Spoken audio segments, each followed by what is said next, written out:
We got Harrison Smith in the house. Yeah. What's up, brother? Very disappointed Trump dropping bombs on Iran, though. But other than that, I feel good, man. Yeah, that and the Epstein thing. Yeah. Are you still talking about Jeffrey Epstein?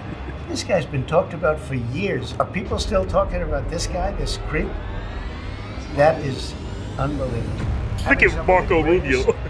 That is a 1,000-yard stare if I've ever seen one. Oh my God. It really is impossible to tell. It's Pam, but well, You know what? Let's blame the woman. She's the one running things. Trump is going, Pam, I just want the Epstein files out. And she's going, it's not happening, Trump. I'm not doing it. Right. Pam, please. It's been a very disappointing 6 months, I have to say. I mean, Trump has done some pretty amazing things. Not to undercut everything Trump's done. He has shut the border. That's incredible. Deportations are having effects. Absolutely great. The fact that he pardoned the January 6ers, that alone, I will never regret my vote for Trump ever in my life. And like ever since then, it's like Elon Musk is split. There's a split in the Maga. We're starting wars with Iran. It's just like, how did it go so off the rails so thoroughly? So I think it was Trump. Yeah, I mean, apparently so. Yep. Hey, you ever seen Alex Jones go nuts behind the scenes? What? Just totally lose it? I'm trying to think of a time. No, I can't. Yes, what, every day? Yeah, that's more or less, every day. Gotta get back in the gym, man. Lost all my gains. Yeah, Alex Jones is in shape, and we two fat fucks now.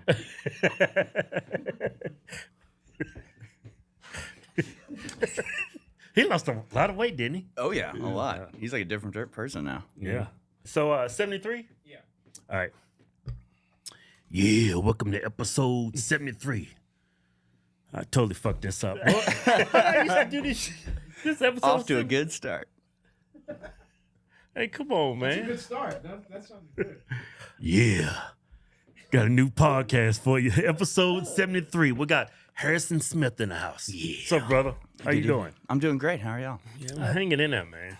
Hanging in there, man. I was very disappointed Trump dropping bombs on Iran, though. But other than that, I feel good, man. Yeah, that and the Epstein thing. Yeah. There's got to be a client list out there. Yeah, There's got to be videos. Literally has to be. I mean, there are. 100% there are. Yeah. There's no question. Yeah, Pam Bondi, she said, it's nothing but creepy pedophile videos he downloaded from the internet. They downloaded, yeah. Yeah, but didn't he have cameras in his house? Yes. In all of his houses and on the temple on his island, yeah. I think he did. So that's very disappointing. It just seems like both parties are like two sides of the same coin when it comes to this kind of thing. Yeah, I mean, I don't even understand why do they keep bringing it up? How did they think this was going to go? Yeah. It's only going to cause more people to ask more questions about it. Right. It's, You remember they sent the influencers down and came out with these white binders? Oh, my God. They're just going to release it in waves. See that? Yeah, so what was that? I mean, like off the bat, like, I don't know. I think first they thought we'll pretend that we do it. We'll release things that everybody already knows. We'll pretend this is the release, and we'll just throw chum in the water, and that'll satisfy them. And everybody was like, "What the hell is this bullshit? We're not going to stand for this." Right. And so now they're trying to just like bury it all. I don't know, man. I don't know what they're trying to do, but it's not working. I haven't took a look at the video yet. Yeah, that's the photo.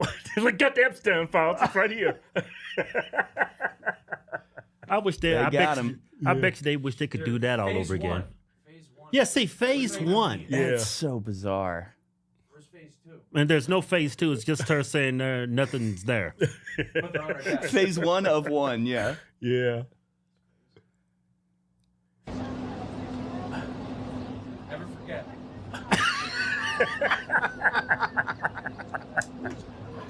Do you think they regret doing that?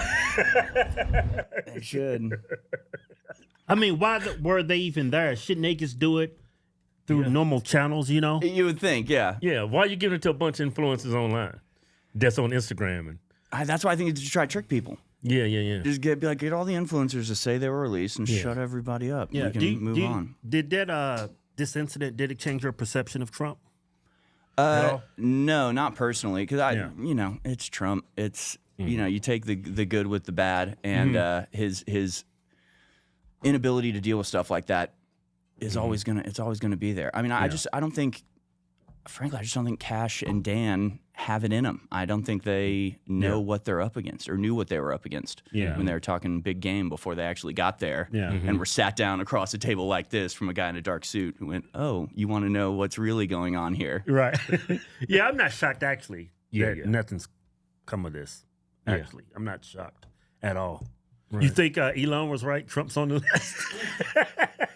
I mean, at this point, you got to speculate. Like, I was firmly against that. You know, I think that's ridiculous because it would have been released at some point. I mean, you know, they wouldn't have let that not be put out. But at this point, it's like, what is? If there's another explanation, I'm open to it. But like, there's got to be an explanation, and that's a perfectly valid one. So you know, I mean, if Bill Clinton was on there, they said they got him documented on that airplane to his island 26 times. Oh, yeah.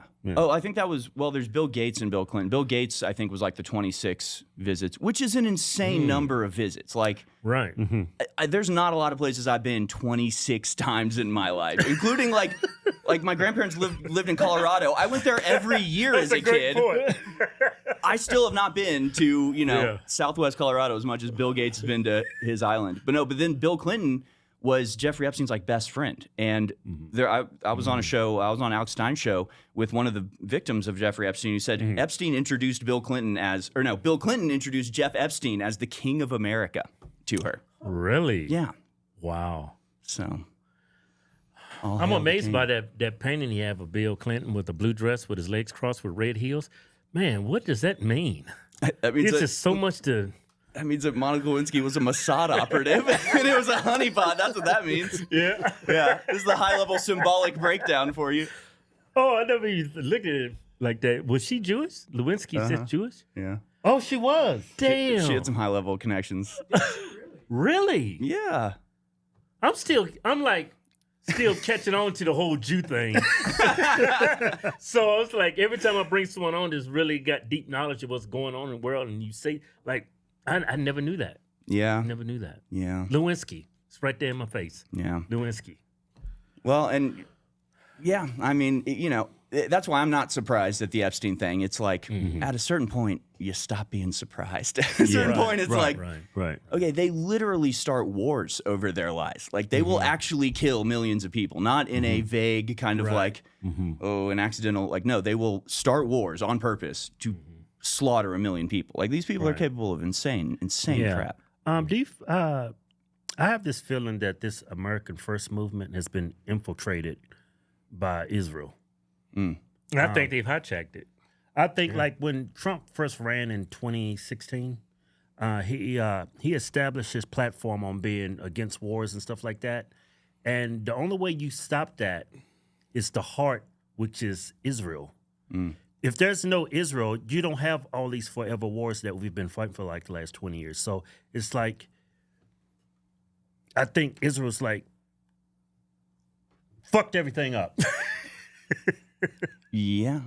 But I think it's been that way for a very long time. Like, I do cut Trump some slack in knowing that, like, what he's up against. Right, yeah. Again, like, well, they'll start wars. They will kill presidents and get away with it. They would, like, it's an insane mafia of, you know, pedophile billionaires. Like, when we make these points, we get, like, a lot of pushback from our fans. We lose, like, subscribers whenever we bring up Israel. It's really weird.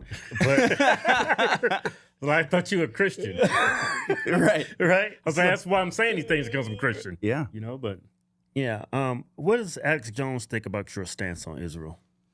You know, honestly, the only thing he said to me about it is if all I'm covering is Israel, he's like, you gotta mix it up some. You can't spend a whole show on Israel and that. Right. But like, it's funny with Alex Jones because, you know, working there, I see him every day. You would think I would have some behind the scenes knowledge. You would think there would be some like, here's what's really going on kind of stuff. I wish that was the case. The dude just says everything on his show. So if you watch his show, you know how he feels. And half the time that I get instruction from him, it's just because he's on his show going, you know, some of the other hosts love talking about Israel and they talk about Israel all the time. And I'm like, thank you, Alex. I get it. I understand. Yeah. But you know, outside of that, like, he literally never brings it up to me because I'm very hard on Israel and have been for a very long time. How did you guys meet? Me and Alex? Yeah. I got hired on Infowars as a cameraman and editor through Craigslist. Really? Yeah. Yeah. Yeah. Wow. Yes, it was very like circumstantial, serendipitous sort of thing where I had a friend that worked in an office next door to Infowars, so I knew where it was generally. And then when I saw the Craigslist ad, I put 2 and 2 together and went, I think this is Infowars. I think I'm going to apply to this. Wow. And So people actually do use Craigslist other than for porn purposes, right? Because I'm thinking Craigslist, I'm thinking prostitutes. I'm thinking glory holes. Glory holes, some car action. Oh wow, that's amazing. I think of used cribs and bicycles. You can buy stuff on it, he's actually ratting on himself. That's the only time you ever use Craigslist. There's lots of other parts of Craigslist you could go You to. sick moron. Yeah, I think of savings. Yeah, right. You're the reason why I got banned. Some PR help at Craigslist. Yeah. Hey, I want to bring up Laura Loomer. Did you see what she tweeted about the 65 million people to feed to the alligators and alligator Alcatraz? I was like, No. you didn't see that? No. That post is crazy. I don't know why. I guess she was trying to be funny. Yeah, but some things you just can't joke about. Yeah, and I just seen a lot of people like attacking her for it, and I was like, damn, Bix, you did that to yourself. I got to see what she says. Yeah. Okay. Oh, it's crazy. On June 30th, she posted on X, "Alligator lives matter. The good news is alligators are guaranteed at least 65 Yeah. million meals if we get started Why now." do you think The she would post is in conflate illegal immigrants with the 65 million Latinos in the country? Yeah, that's a mistake. But I mean, to be like she is just called for the death of. No, she's trying to be funny, obviously. Yeah, she wasn't, unfortunately. That's what happened but when the Jew tries to be funny, I guess. The thing about that, though, she's Jewish. Like, when we criticize Israel, they call us anti-Semitic. Yeah. She just joked about feeding 65 million Latinos to alligators, and it's perfectly okay. You know what I'm saying? It's just like it's a double standard. Oh yeah. Well, yeah. There's a massive double standard on all that. And it's just a trick. It's just a trick. You can talk about Israel. It's a secular state. It is a secular state in the world, just like any other state. It can be criticized just like any other state. I think that's a very obvious and increasingly less effective form of gaslighting. Right? Yeah. It's just not working anymore. To say you're anti-Semite I know. when you're just talking about Israel bombing babies to death, it doesn't work. Yeah. Have you been to Israel? No. Nah, we got invited. Yeah? Yeah. For the trip? You got invited on the That's trip. it's about a year ago. I said, fuck no. I'm not going. Why I want to go there? I'd go. I'm not going. They're going to kill me. No, I wouldn't go. I wouldn't go only because then you can't go to other places in the Middle East. Like, I want to go to Lebanon. I don't think you can go to Lebanon if you've been to Israel. Oh, really? I've heard that. I didn't don't know know. That might not be true, but It's probably true. but they would be less willing to let you in. Yeah. It sounds believable to me. Yeah. Because isn't Bibi, isn't he War criminal, right? By the ICC? I was looking at the countries on that list. I was like, I don't know if it carries any weight. But I was like, they said if he stepped in certain countries, there was 2 countries that said like if they Poland? Poland and New Zealand said if they step in their state, they'd arrest them on the spot. Yeah. Well, it should be. I mean, that's one of the greatest like hypocrisy. I mean, the whole world is just rife with these like insane hypocrisies. I mean, the obvious one is that we're fighting for democracy in Ukraine when he's canceled elections and imprisoned all of his enemy. Like, Right. That's absurd. But then the other one that's on top of that is the rules-based international order, where it's like we got to go to war. It's the rules-based international order. We got to preserve this for everything we've got, and until the rules-based international order says Bibi Netanyahu's a war criminal, in which case. What's his name? Tom Cotton was literally like, we should invade The Hague. I know. Let's invade The Hague because they're daring to, criticize Israel. It's absurd. Yeah. It's been that way for a long time. Yeah. Right. Like, Well, Bibi, didn't he nominate Trump for a Nobel Peace Prize? Isn't that like the irony in that is like insane. For bombing Iran. Yeah. For bombing Iran. a war criminal. I'm going to appoint. You can have the Peace Prize. Then war criminal comes into the White House.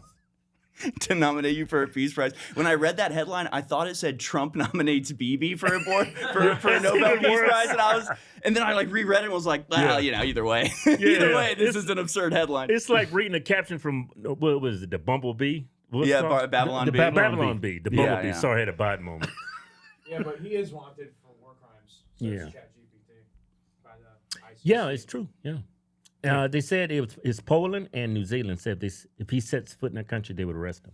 I'm not sure if the other countries is a member of the ICC if they would really, put handcuffs on him. Hey, why does he even get a vote though? Bibi, why should he get a vote on who gets the Nobel Peace Prize? That's obvious. He's a Jew. Don't look up the ethnicity of Nobel. Yeah. I'm kidding. I don't know. Really? Okay. Yeah, explains a lot. It's crazy. They you know how I just recently learned this out when we had what's his name? Man, I'm having another bot moment. Man, what's up with you? Well, you can cut this out and make me look smart. He looks like a Viking. What's his name? Guns. He's fucking a lot of bitches. Dan Blitzerian. Okay, cut all that out. Dan. Yeah, I'm bad with names. I'm horrible with names, right? And birthdays, both of us. Yeah. He pointed out the fact that I had no idea. They said the slave trade was ran by Jews. Mm-hmm. I didn't know that. That was crazy. Yeah, to a large degree. Yeah. Well, what does that statement means to you when they say Israel has a right to defend itself? It's just another thing they say. I mean, a lot of things they say just don't mean anything. I mean, they're just words they throw out there. It's not defending itself. Obviously, it's just a meaningless catchphrase. Is all that is. Like a lot of that stuff is. Do you believe Iran was close to a nuclear weapon? I think, as far as I can understand it, I mean, it's one of these things where it's like, God only knows. Who knows who to believe? Everybody's lying. They're all saying different things, one after another. I mean, the same person is saying different things, like Tulsi Gabbard. So as far as I understand it, they had enough material that if they wanted, they could have started making a bomb pretty quickly. Okay, if they were able to build this bomb, do you think they're going to nuke Israel with it? I doubt it.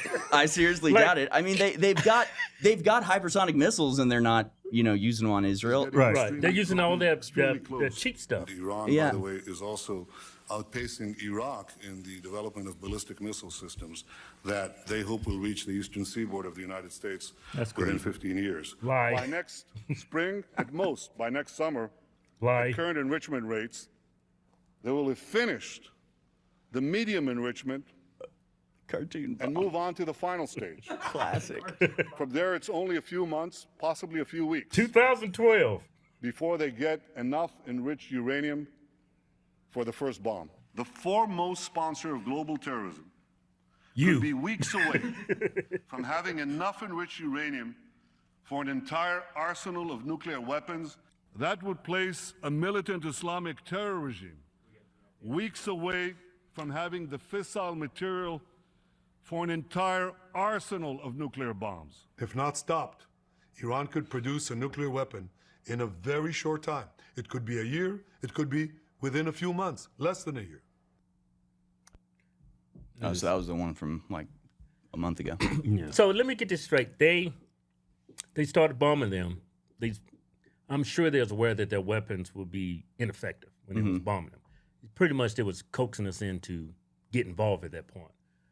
But do they, what I'm trying to say is, they actually think if they get a nuclear weapon, they would bomb and it would be another Holocaust. Right? Well, that's what they say. Yeah, that's what they say. Like, it's like arresting you because you was looking at this girl and I think you're going to rape her. So I think she has a right to defend herself. So she's pressing charge. That's basically... Even if you're a convicted rapist many times over. Yeah, exactly. Yeah, that's crazy. Yeah, no, it's completely insane. I mean, it's also just part of a much larger thing, but it is truly bizarre, and this is where I think everybody is kind of out to sea on all this. The fact that, okay, so a few months ago, probably a year ago or so, I'm sort of lost in the timeline, but there was, I think it was when Israel killed either some of Iranian generals in Damascus, or they bombed a Syrian place in Iran, whatever. There was some sort of like necessary backlash that Iran had to do just to keep the balance of power in place. And so they launched some missiles, and all the missiles were shot down. And then Seymour Hersh later wrote an article saying, yeah, this was all choreographed. They said, hey, here's where we're going to shoot missiles. Here's where you shoot them down, because they wanted for domestic consumption them to say, look, we shot all these missiles. We slapped them in the face. You don't mess with us, while trying really careful, to be really careful and not let it escalate at all. Which is like, that makes more sense to me where you've got this sort of setup fake behind the scenes, you shoot here, I'll shoot here, we'll make it look like a thing, and then it gets leaked. But now they're just saying it. Now Trump just comes out and is like, oh yeah, they shot missiles at us, but they told us beforehand and we shot them down. And it's like, then why even do it? Why are you doing this weird charade of war and then explaining that actually this is all fake and it's just a big game or puppet show we're playing for all of you? It's truly bizarre how things are unfolding these days. Yeah. Well, if that's true, I'm thinking the uranium they moved the stuff before they actually bombed. I would have had plenty of time to, yeah. Yeah. I mean, you tunnel under mountains. I mean, the whole thing is absurd and ridiculous, and it has everything, as far as I'm concerned, to do with Israel's expansionist aims, trying to eliminate their rival, and really about trying to make their gamble of the last year and a half worth it. I mean, they've spent the last year and a half obliterating their own reputation overseas and like really putting their existence like at risk, because so many people in America are sick of Israel now, and if they lose support of America, then that's it for them. They won't survive any longer if they don't have endless support from Israel. So they've done all this. They've committed, in my opinion, they've committed genocide in Gaza, bombed all these other countries. If all of that leads to Iran being taken down, then it will be worth it for them, because they'll have taken out their regional rival and the only like real threat to them. If they do all of that and still don't get Iran, they have made a giant gamble and lost, and it's going to be very difficult for them. Maybe not next year, but in 10 years, they've really planted the seeds of their own destruction. Right. Yeah, because the left, they've totally figured them out. Well, the voters. Yeah. The politicians still in their pocket, though, I think. Yeah. And that's, for the most part. That's one of the most annoying things about the Israeli discussion is suddenly I'm on the side of like these idiots, these communists, socialists, these absolute morons. And it's like, but she's right about this. I mean, what am I supposed to say? She's right about this. Damn it. But you know, Ilhan Omar, she's my girl. You know, in this alone. But then, but it's because they have a very like simplistic, like white people are the oppressors, brown people are the oppressed. They're right for all the wrong reasons. Exactly. Yes. They're right about Israel for the same reason they're wrong about everything else. Much. Right. Because they see it as Jews being like super white people. They're not even white, huh? Well, it depends on who you ask or what day of the week it is, I think. Yeah, like my wife, she did a DNA. She's Sephardic Jew. Oh, yeah? Yeah, then that much. Ashkenazi, like 6%. Really? Yeah, I said that explains a lot. You selfish bitch. 6% of the time. Yeah. She want, like, we had this house built, and I can't pick anything for the damn house. She gets to decide what couch, pictures, everything. Yeah, that's not a Jewish thing. That's a woman thing. No, she's Jewish, man. But, yeah, I find it so hard to believe that people can't see for what's going on in Gaza. Like when you look at the because of drone, that is a genocide. Yeah, well, because what Numbnut said. What's his name? The Texas senator, Cruz. Oh, God's chosen people. That's because a lot of evangelicals, they'll just give Israel the benefit of the doubt because they're God's chosen people. They look the other way. That's crazy. Growing up in Sunday school, I was taught from the Bible, those who bless Israel will be blessed, and those who curse Israel will be cursed. And from my perspective, I want to be on the blessing side of things. Those who bless the government of Israel? Those who bless Israel is what it says. It doesn't say the government of it, it says the nation of Israel. So that's in the Bible. As a Christian, I believe that. Where is that? I can find it to you. I don't have the scripture off the tip of my... You pull out the phone and use the Google. It's in Genesis. But so you're quoting a Bible phrase. You don't have context for it and you don't know where in the Bible it is, but that's like your theology? I'm confused. What does that even mean? Tucker. I'm a Christian. I want to know what you're talking about. Okay.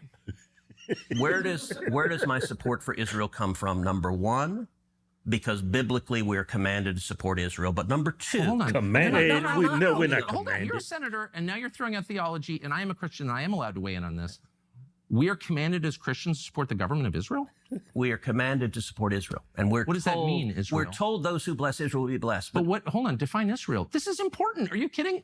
This is a majority Christian country. Define Israel? Do you not know what Israel is? That would be the country you've asked like 49 questions about. So that's what Genesis, that's what God is talking about. The nation of Israel, yes. And so is that the current borders, the current leadership? He's talking about the political entity called Israel? He's talking about the nation of Israel. Yeah, nations exist, and he's discussing a nation. A nation was the people of Israel. Is the nation They're the descendants God's of referring Abraham. to in Genesis, is that the same as the country run by Benjamin Netanyahu right now? Yes. It is. And by the way, it's not run by Benjamin Netanyahu as a dictator. It's a democratic country that elected. He's the prime minister. Right. What? But just like, you know, America is the country run by Donald Trump. No, actually, the American people elected Donald Trump. The same principle This is silly. I'm talking about the political entity of modern Israel. Yes, and that is You believe Israel. that's what God was talking about in Genesis. I do, but that country's existed since when? For thousands of years. Now, there was a time when it didn't exist, and then it was recreated just over 70 years ago. I'm saying, I think most people understand that line in Genesis to refer to the Jewish people, God's chosen people. That's not what it says. Okay, Israel, but you don't even know where in the Bible it is. That's crazy. That's in the Bible, but it happened over 3,400 years ago. Those people don't even follow Christianity now. No, it's the whole thing's absurd. And I mean, to me, everything is really simple when you just think of Israel like any other country. It becomes absurd how much control they have over our government. All of that is just obfuscated and confused and befuddled when you conflate Israel with Jewish people, or because, like, I guess I would say, you know, if a nuke went off in Israel and completely wiped out the entire government structure, if the nation of Israel ceased to exist and it all just became Palestine, was run by Hamas, would the Jewish people stop to exist? Obviously not. So the Jewish people are Israel. Like, there's this you know, lack of definition when you're talking about this stuff that just makes it impossible to talk about. It's really all very simple. He's approaching it like we're fulfilling God's prophecy. Well, nuts. Well, that's definitely part of it, and I think there's a lot of Christian like self-importance that goes into that, because you gotta think you're really important if you're the generation that's, you know, Jesus comes back. I mean, humans have thought this 1,000 times, 1,000 years. I mean, there were like big movements in the year 1000, in the year 1600, and like where people thought this is the end of the world. They thought for sure, look at all these signs from Revelations. They all match perfectly up with what's going on in Western Germany at that time. This must be it. It's like, no, you're just self-important. You're just, and so then these things that you would never be in favor of normally, like watching babies be slaughtered, you're willing to go along with because you're like, this is different. This isn't normal. This is, we're so special that, you know, this is the end times. This is the apocalypse. This is something that we can't be worried about, these little things like children dying. We're the generation that's going to usher in. Which is so hypocritical for people on the right, because we're supposed to be pro-right. And a majority of it's not, pro-life, and we're supposed to be anti-war, but you see these kids and children, women and grandmothers and grandfathers being slaughtered and have homes being destroyed. And it looks apocalyptic when you look at the video footage. And they still say that's God's chosen people. Yeah, no, it's totally schizophrenic. It doesn't make any sense. It doesn't make any sense. I mean, you're talking about unable to think for themselves. Senators, American senators, and their foreign policy being dictated by something that some lady told them in 1972 or whenever when he was a 5-year-old in elementary school and was told this at church. A lot of Christians are psyoped in that shit, though. Yeah, it's huge. Yeah. Yeah. Now this is our new giveaway. Yeah, King Ranch 250, 6.7 liter power stroke turbo diesel. Yeah. They call this color on here the Star White, but what it really is, that's that white supremacy white. Look at it. It's white, but it's got the sparkles in it. Yeah. Like God touched it. But this is not all it. Look at this. Comes with a camper. You can win this too. It's got a full shower. It's got a queen bed. Do what you can do with a queen bed. It's got a full kitchen, man. It's solar. You can live off the grid. Man, it's got a queen bed. You can bust on kinds of nuts. Man, you can live a whole double life in this. Hey, to enter the win, go to officialhodgetwins.com. Anything you buy on the site, like our hats, our swag, our methylene blue, supplements, anything. Yeah, get you automatically. Enter the win. Yeah. No purchase necessary. Void where prohibited. See official rules for details. Yeah. Yeah, we're just looking at a debate panel of Democrats for the mayoral race in NYC. Yeah. Do you got that video where they asked him if when elected, what was the first thing you would do? And the things they said was so stupid. It's considered significant. Where would you go first? Left to right, Ms. Adams. first visit, I would visit the Holy Land. Okay. Ms. Lander. A Mr. secular Lander, state. sorry. Boy, what Trump is doing to Canada, there's a lot of opportunities for us to partner better with them. Ms. Ramos. I'd love to meet Claudia Sheinbaum, but I'd probably head to Colombia, to my parents' homeland. Two honest answers. I am the proud son of 2 Caribbean immigrants. I represent a robust Caribbean constituency. I'd like to go to the Caribbean as my first visit. Mr. Cuomo. Given the hostility and the anti-Semitism that has been shown in New York, I would go to Israel.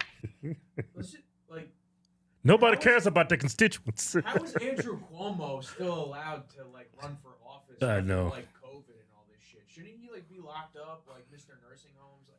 Yeah, all he did was kill 10,000 elderly people with COVID. Get over it, dude. The real reason he would not be allowed is because he got too Italian with some of his interns. Right. That's the real Too sin. Italian? Too Italian. Got a little overly Italian with them. Mr. Tilson, where would you go? Yeah, I'd make my 4th trip to Israel, followed by my 5th trip to Ukraine, 2 of our greatest allies fighting on the front lines of the global war on terror. Mr. Mamdani. I would stay in New York City. My plans are to address New Yorkers across the 5 boroughs and focus on that. Mr. Mamdani, can I just jump in? The Muslim got it right. Jump down his throat now. Yeah. That's the craziest part to me, yeah. As mayor? I will be doing, as the mayor, I'll be standing up for Jewish New Yorkers, and I'll be meeting them wherever they are across the 5 boroughs, whether that's in their synagogues and temples, or at their homes, or at the subway platform. Because in their tunnels. We need to focus on delivering on their concerns. And just yes or no, do you believe in a Jewish state of Israel? I believe Israel has the right to exist. Not as a Jewish state? As a state with equal rights. He won't Not as say a it Jewish has state. a right to What does exist this as a have Jewish to state. do Be with very being clear. a New York No, mayor? he won't. You Yeah. can't even answer the question good enough for them. Yeah. With their own talking point. Like that's supposed to end the conversation. You're supposed to say Israel has a right to defend itself or whatever he said, and then discussion over. He's like, what is that? You got to keep attacking him. He's Muslim. Yeah, that's right. It's not good enough. I believe every state should be a state of equal rights. Okay, thank you, Mr. Mamdani. Mr. Blake, where would you go on your first foreign visit as mayor of New York? My full name is Michael Alexander Blake. I'm named after Michael Manley Alexander. What? Blake. Who cares? So, of course, I'm going to go to Jamaica to mash up the place. My fellow patriots. Yeah, you're not getting elected. Mr. Stringer? That answer was worse. These damn sub-Saharans, man. I gotta go with you. It would be a great trip. It would be a great trip. Jamaica has a right to exist. My goal would be to take my first trip to Israel. My wife's life work in this area means a lot to our family, and it could coincide. Really? This guy wants to go to Israel? my wife's life work. She's a weapon manufacturer. Yeah. Oh, man. Yeah, no, it's absurd. And this is the thing. Everybody's like, and honestly, the Republicans are shooting themselves in the foot. And this is kind of what makes me the most mad about it is like, yeah, we're going to be stuck with like some Muslim socialist dude that is literally like, we're going to usher in communism. We're going to seize the means of production as if, there are big factory floors in New York City. He's going to seize all the, I don't know, Excel spreadsheets means of production. You think he's got absurd. a chance of winning? Apparently. I mean, he's good. He's the Democrat, nominee, and he's probably going to win, yeah. The current mayor is running as an independent. Yeah. But it depends on who gets the funding from AIPAC. Yeah, right. Yeah, it'll probably be Mamdani. But it's like, okay, you're literally surrendering our country to like the communists and the socialists who are the ones actually standing up for this. And it's the same thing that happens with economics where young kids are like, I'll never be able to afford a house. And the conservatives are just like, well, shut up. Deal with it, sucker, as they take their fifth vacation. Bootstraps. Yeah, and the socialists are over there going, we feel you. You know what it is. It's those capitalists. We're going to go get them, and you're going to get their stuff. So it's like, yeah, they're lying, and they're full of crap, and socialism is evil, but they're the only ones that are showing concern for this or standing up against Israel or doing this stuff that we should be doing as Americans. You should not be a subject to Israel, and you should not be brushing off the economic devastation that like the younger generations are living with. Do you see in the near future, not in the near future, but do you see a possibility in the future that we will make Israel a foreign entity and they can't meddle in our elections because they are a foreign nation? How do you get to that? I mean, it could happen if so. It's not necessarily about the money, right? A lot of people point to AIPAC's money. They give a lot of money out, and that's certainly a good marker for like who they're supporting and who they're not. But the importance of AIPAC, there are other PACs that give more money than AIPAC. The important thing about AIPAC is the connections and the positive press you get, and the way that you're told where to vote and told what type of press you'll get if you vote which way. So, you know, when Thomas Massie talks about having an AIPAC handler, that's more important than the money, right? Is having the person that goes there that goes, hey, here's what, you know, we want you to do, and here's how you're going to vote. And when you do that, well, I'm going to get you on this show and this show and this show, you know, and you're going to get really positive press for that. And we think it's going to be really good for you. So it's about the connections and the, you know, influence that AIPAC has up and over and beyond the money. Yeah, without that, a majority of people that get elected into Congress and being a president, you got to have that. You got to have that buddy system with the AIPAC. You can't. There's no other way around it. If you don't have a good relationship with AIPAC, you don't get elected in this country. Yeah. Generally, that's how it works. Thomas Massie has been able to, you know, weather the storm. But yeah, I think forcing them to register as foreign agents under FARA, like they should, and they don't, and that would seriously hamper their ability to influence America. Yeah. Like bring up Thomas Massie. Do you think it was fair for Maga to turn on him?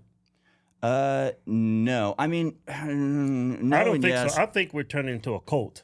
Yeah, well, I think a lot of what's going on, especially with Epstein and with Israel, it really proves that MAGA is not a cult. I mean, half of MAGA is furious at what Trump's doing and feels completely betrayed. I think rightfully so. There are segments that are very cultish.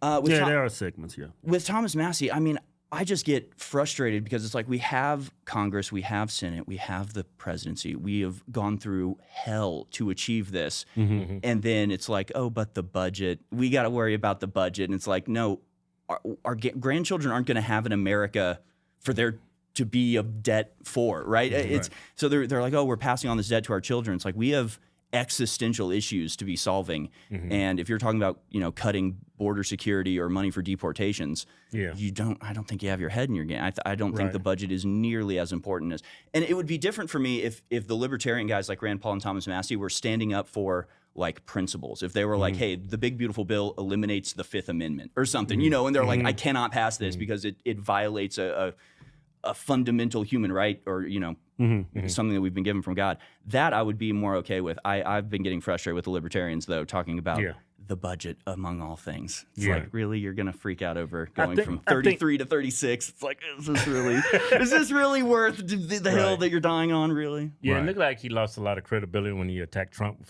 Like, I don't agree with him dropping those bombs on Iran, but he came out and said he don't have the authority or power to do that. And I was like, well, he does.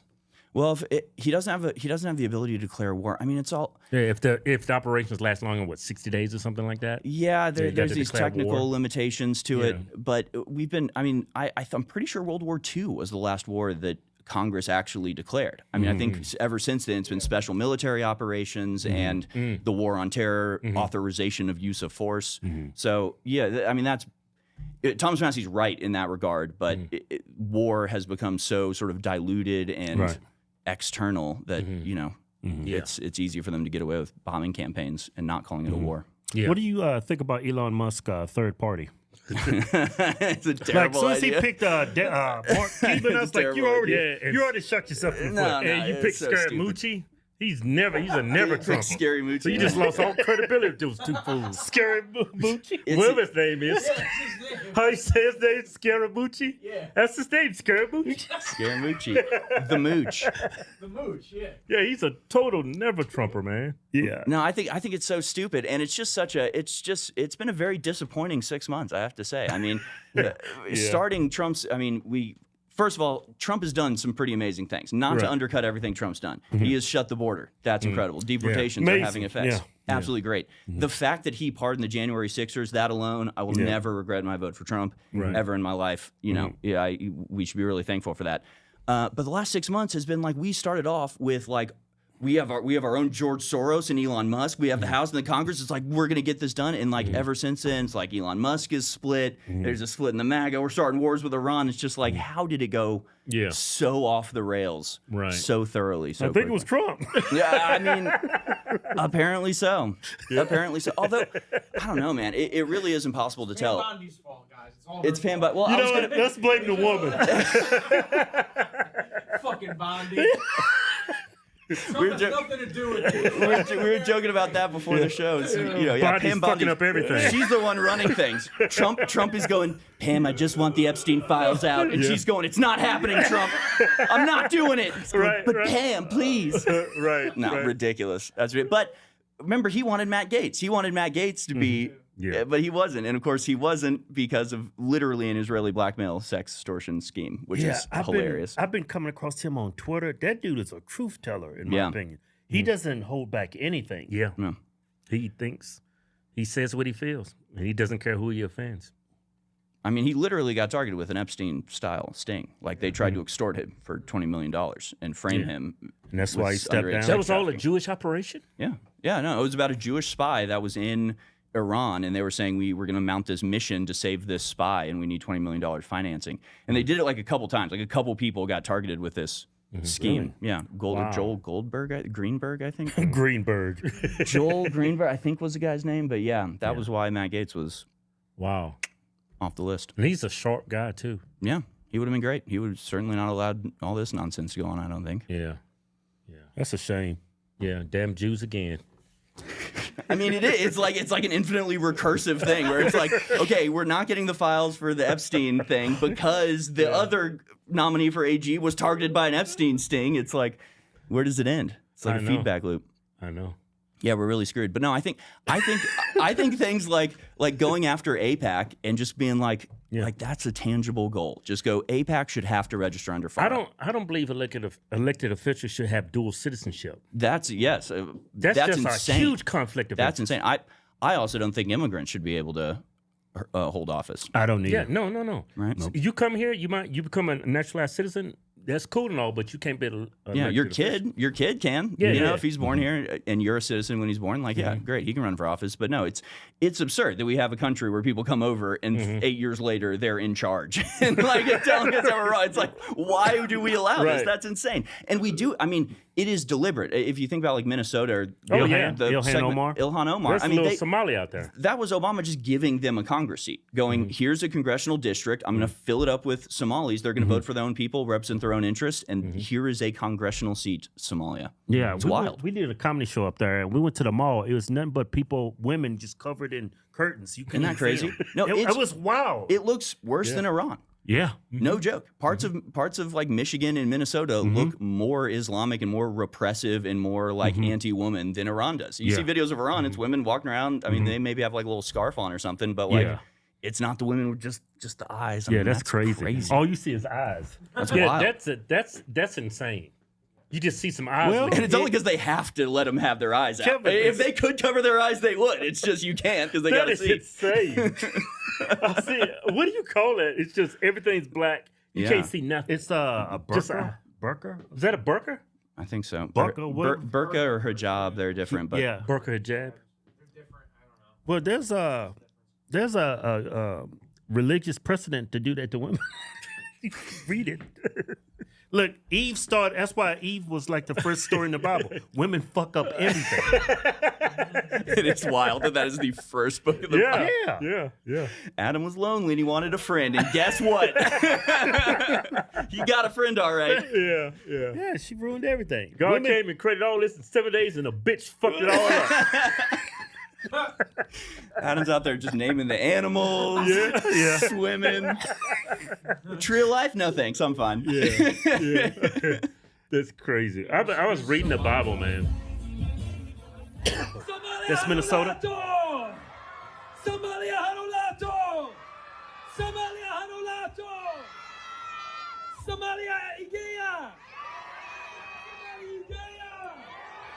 What is that flag they're waving? Well, that's a Somali flag, but is it also the Minnesota flag now? I think so. I mean, didn't they redesign the Minnesota flag that looks exactly like that? Jacob Frey, Yarub. Wait a minute. You Americans, right? Why are they waving a Somali flag? That's crazy. It's some... That's nuts. Hey, go to Dennis Prager's Facebook page. He put up this meme, right? It was on the 4th of July, right? You know Dennis Prager, right? Yeah. I like the guy. I was on his radio show, I think, a couple times, but he did this meme where he's got our forefathers right there. you know, and they're looking out in the crowd, and you see a Palestinian flag, you see all these other flags, and they said in the meme, I didn't envision this, you know. And then Dennis Prager intentionally left out the Jewish flag. Right. The Israel flag. The Israel flag. So I left the comment, I said, you intentionally left out the Israel flag. Yeah. Why? It's a great question. Yeah. He didn't either. There it is. You see the Britain flag, you see Mexico flag, you see Ukraine. It's those damn British. That's who's swarming us. Is that the Somali flag right there? That is, yeah. And there's Mexico's flag. Yeah, but and they have Ukraine, so that's interesting, but they don't have Israel. Yeah. There's one flag missing. I wonder which one it is. Yeah. Did anybody respond to us? I'm very curious. Yeah. Oh, it's got 51 replies. He didn't respond, did he? He intentionally did that. The Hodgetwins. Are you trying to externalize your anti-Semitism? Oh my God! You gotta be kidding me. Anti-Semitic. I'm just pointing out the hypocrisy. Yeah, because you see a lot of people, a lot of politicians. They have the Jewish flag and the American flag. No, you're supposed to just represent America. Yeah, or the the talking heads, people on the right that will call out identity politics all day, except for their identity, which is supreme. Look, that dude says so true. Go back up, Joe. To our comment. Yeah. Okay. Now scroll down a little bit. Well, you got 130 thumbs up, Kevin. Yeah. Go down. Right there. That comment. It's right there. Go back up. The guy said, "Up more." You must have went down way too far. Keep going up, Joe. That right there, Axel Garcia. Are you going to externalize your anti-Semitism? You're already notorious for going too far and making crude references to sexual acts and male anatomy. What? Where did you get that I from? think he just called you gay. Yeah. I mean, what does that have to do with anything if I make crude jokes? Yeah, why can't they address what I mentioned, my comment? Why you leave out the Jewish flag? Externalize your anti-Semitism. What does that even mean? Anti-Semitic. You know what? When you criticize a Muslim, right? They're a Semitic group of people. Yeah. When you if that's anti-Semitic, but for some odd reason, no, it's not. Jews took it. Yeah, they hijacked that term, and you're only anti-Semitic when you criticize somebody of Jewish faith. You can criticize Muslims; they're Semitic people, but they never call you anti-Semitic. No, not anymore. Jews took it. They take everything. Yeah. It did. It just became like a vaguely scientific term to just mean criticizing Jewish people. Right. But I mean, it's just obviously absurd. Nobody gets mad when you criticize America. It's not bad to criticize Israel. It's just it's just absurd. It's just somebody. I don't know, man. It's like our politics are like the worst, like borderline personality disorder girlfriend that just takes everything out of context and is like mad at you for noticing that she's lying to you. Like, right? They're just insane. Yeah. Hey, you got clips of Bongino and Patel, huh? Oh yeah, I got clips. Yeah, they totally flipped on that Epstein list. It's got to be a list. There has to be a. There's no way in hell there's no list that chick would be in jail. There's so many lists. That's how tough he was only 2 years ago. Okay. Why is the FBI protecting the greatest pederast, the largest scale pederast in human history? Simple, because of who's on that list. You don't think that Bill Gates is lobbying Congress night and day to prevent the disclosure of that list? And why is it that the Senate, and good for Senator Blackburn to try to get it out, but then Dick Durbin comes over the top and says, no, we're not going to release the names. I don't care about the list itself, but release the names, right? And I've said it. Dan Bongino said it. We've reviewed all the information, and the American public is going to get as much as we can release. He killed himself. Do you think, let's play out the logical conclusion of this. Do you think that myself, Bongino, and others would participate in hiding information about Epstein's what's so funny? Activities? Or do you think we would also participate in not prosecuting people we had evidence to prosecute people on? Where's the videotape of an Epstein Island of X, Y, and Z committing these frauds? Why haven't you given it to us? Do you really think I wouldn't give that to you if it existed? Yes, it does exist, and you have not given it to us, yes. That is absolutely what's happening. That is a really typical. I watch a lot of, this sounds weird, I watch a lot of interrogation videos. You guys ever watch interrogation videos? I actually got YouTube a certification through Wicklander Zulawski. I used to really? interrogate people. Oh, no way. Oh, that's super fun. No, I love like the, like the true crime stuff, and you're watching. And they always do that, right? Where it's like, did you kill him? Instead of just being like, no, I didn't. They go, do you think that's something I would be capable of? Ask anybody. I'm not capable of that. That's such a like particular tell. If I did kill him, why would I do it like kill you? I would kill him. Right. That's very right. They've released a video. Oh, that's Bongino. Good old Bongino. What cause is dear to your heart? Cause is dear to my Israel. Defense of Israel. What is number one? Sorry. What cause is dear to your heart? That's so wild. Cause is dear to my Israel. Defense of Israel. What is number one? Left field. Yeah. Cause is dear to your heart. It was such an open-ended question. It was like, yeah. It wasn't like what foreign policy. It's just like, what do you see when you close your eyes? He's just like, Israel. I see Israel. They never say America. No, there's like 10,000 things I would say before Israel. Like my kids, like my God. I wouldn't say Israel on my deathbed. Right? No, it's wild, but it's like, okay, so you got Dan Bongino saying that. You got Ted Cruz saying the whole reason he became a senator was to serve Israel, which is particularly, he's a Cuban guy from Canada who's in American government for Israel. And it's like, okay, America first, got it. But then you've got like, Chuck Schumer said the same thing. He'll give speeches where he says, my name means defender of Israel, and that's what I am. That's what I'm here for. Yeah. So, and then you get called anti-Semitic for noticing this. I mean, it's absurd. Yeah. It's ridiculous. Yeah. It's overwhelming at this point. I think it just shows how powerful AIPAC is, really. Yeah. And their influence on our government. Yeah, well, that's the only thing I can think of. And I mean, it's the deep state influence. I mean, the deep state is still very real, still very much active, and that's my read of this situation. It strikes me just like I was actually talking to Joe about this yesterday.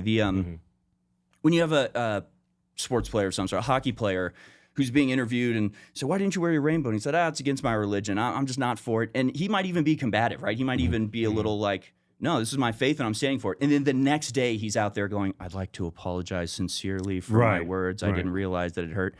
And so it's the same thing that's happening here. And so how do they do that, right? It like literally seems like magic, where these people have these strong views. They go into a room for 10 minutes and they come out just like literally being like, I'm not a Christian anymore. I'm so sorry for ever doing that. But it's because they get pressured with, it's not just them. It's, hey, look, this whole team, all of your best friends, they're all going to suffer from this. And, their advertisers are going to pull their money, and then your family's going to be in trouble. And think about all the people that depend on you. I mean, because these guys generate millions of dollars, and are key people on a team that they're being dependent on. So it's like, is it really worth? I get it. You want to stand on your soapbox and say your thing like that. I understand that. It's good that you want to do that, but is it really worth putting all of your friends' jobs at risk right now? And then for Cash and Dan, on top of that is it really worth starting World War III over this? Is it really worth the firestorm that would come about from this when all of these industrialists are taken down, all these bankers are taken down, and America collapses? Is it really worth causing? We've run the numbers. It's going to be at least 10 million dead if this list gets released. I mean, I'm sure that's the type of stuff they're being presented with, and they're being told, okay, so you need to go out and put out the fire for us. Yeah. I mean, I just think they're outclassed. I honestly just think Cash and Dan they don't have the institutional wherewithal to deal with these guys coming in with the black binders and laying out these scenarios. Because I mean, are you really going to take that risk? Are you really going to gamble like the fate of America when you've got the guy sitting across from you who seems very legitimate, and he's the guy that knows, and he's telling you very seriously, hey, bombs start flying if this list gets released or whatever it is. I think that's how it happens. Not to like, say like it's fine that they do that. Like, Alex actually said, he had a quote today where it's just like, I say, let justice reign, let the heavens may fall, or, whatever it is. Just like, no, we need justice. We need to know who these people are. We need to not be controlled by these people, which is what's happening right now. So I say release the list, but I can understand the incredible pressure that they're being put under by the people with access to this information. Yeah, the people that's on that list, I'm thinking the majority of them are elected officials, mayors, influential people, powerful CEOs, very powerful people. And I'm thinking the major reason why this whole operation with Epstein was going down is because Israel is using that to manipulate these people to do what they want. That's what for sure. Yeah. That's what Gates said. there are a couple different aspects to it. And I mean, obviously Epstein was not. Well, Gates didn't say it. He didn't mention Israel, but he said it's a foreign government. He didn't say which foreign government it was. Well, and Dan Bongino said a Middle East government. Right? Yeah. Wonder which one. It's right there in the middle. Yeah. He's definitely like, I Iran. never thought about that. It's like, dude, what do you mean you never thought about that? But I mean, there was, I think it was in like October of 23 or something, there was a big bust of a brothel just outside Washington, D.C., where they'd collected all of the documents for all of the Johns that went there. And they, you know, the DOJ came out and said, we have the list of everybody who went there, their names, and it was all higher up people. And the list just goes away. So, I mean, I think there's lots of these kind of honeypot operations where they're filming the people, where they're, honeypotting the people. There's a lot of them. I think Epstein's primary focus was politics in part, but also the science and technology aspect of it. I think there's a reason Bill Gates was, one of the main visitors to the island. And that was Epstein's whole cover was, I'm really into science. I love funding science things. And so he was, I think part of it was acquiring technological secrets as well as controlling those emergent technologies by using your money to get in with the people on sort of the forefront of technological innovation. Yeah, they just asked Trump about the whole Epstein thing. He got mad. Did you see that? Yeah. He got upset. He got really mad. Yeah. That was weird. Yeah. That was super weird. Yeah, it didn't make any sense. Yeah. No, that was a bad move. I don't know why. Just answer the questions. He flipped out at that, yeah. And that question was explicitly about him being one of the biggest ones is an agent. Whether he ever worked for a American or foreign intelligence agency. The former Labor Secretary, who was Miami U.S. Attorney Alex Acosta, he allegedly said that he did work for an intelligence agency. So could you resolve whether or not he did? And also, could you say why there was a minute missing from the jailhouse tape on the night of the staff? Yeah, sure. If Pam, could I just interrupt for 1 second? Are you still talking about Jeffrey Epstein? This guy's been talked about for years. You're asking, we have Texas, we have this, we have all of the things. And are people still talking about this guy, this creep? That is unbelievable.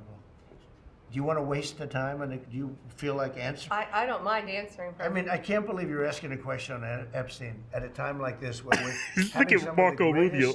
At a time like this. He's always caught in the middle. Same thing with like Zelensky. Yeah. He's like, I'm not getting involved in this shit. That is a 1,000-yard stare if I've ever seen one. Oh my God. Tragedy of what happened in Texas. It just seems like a desecration, but you go ahead.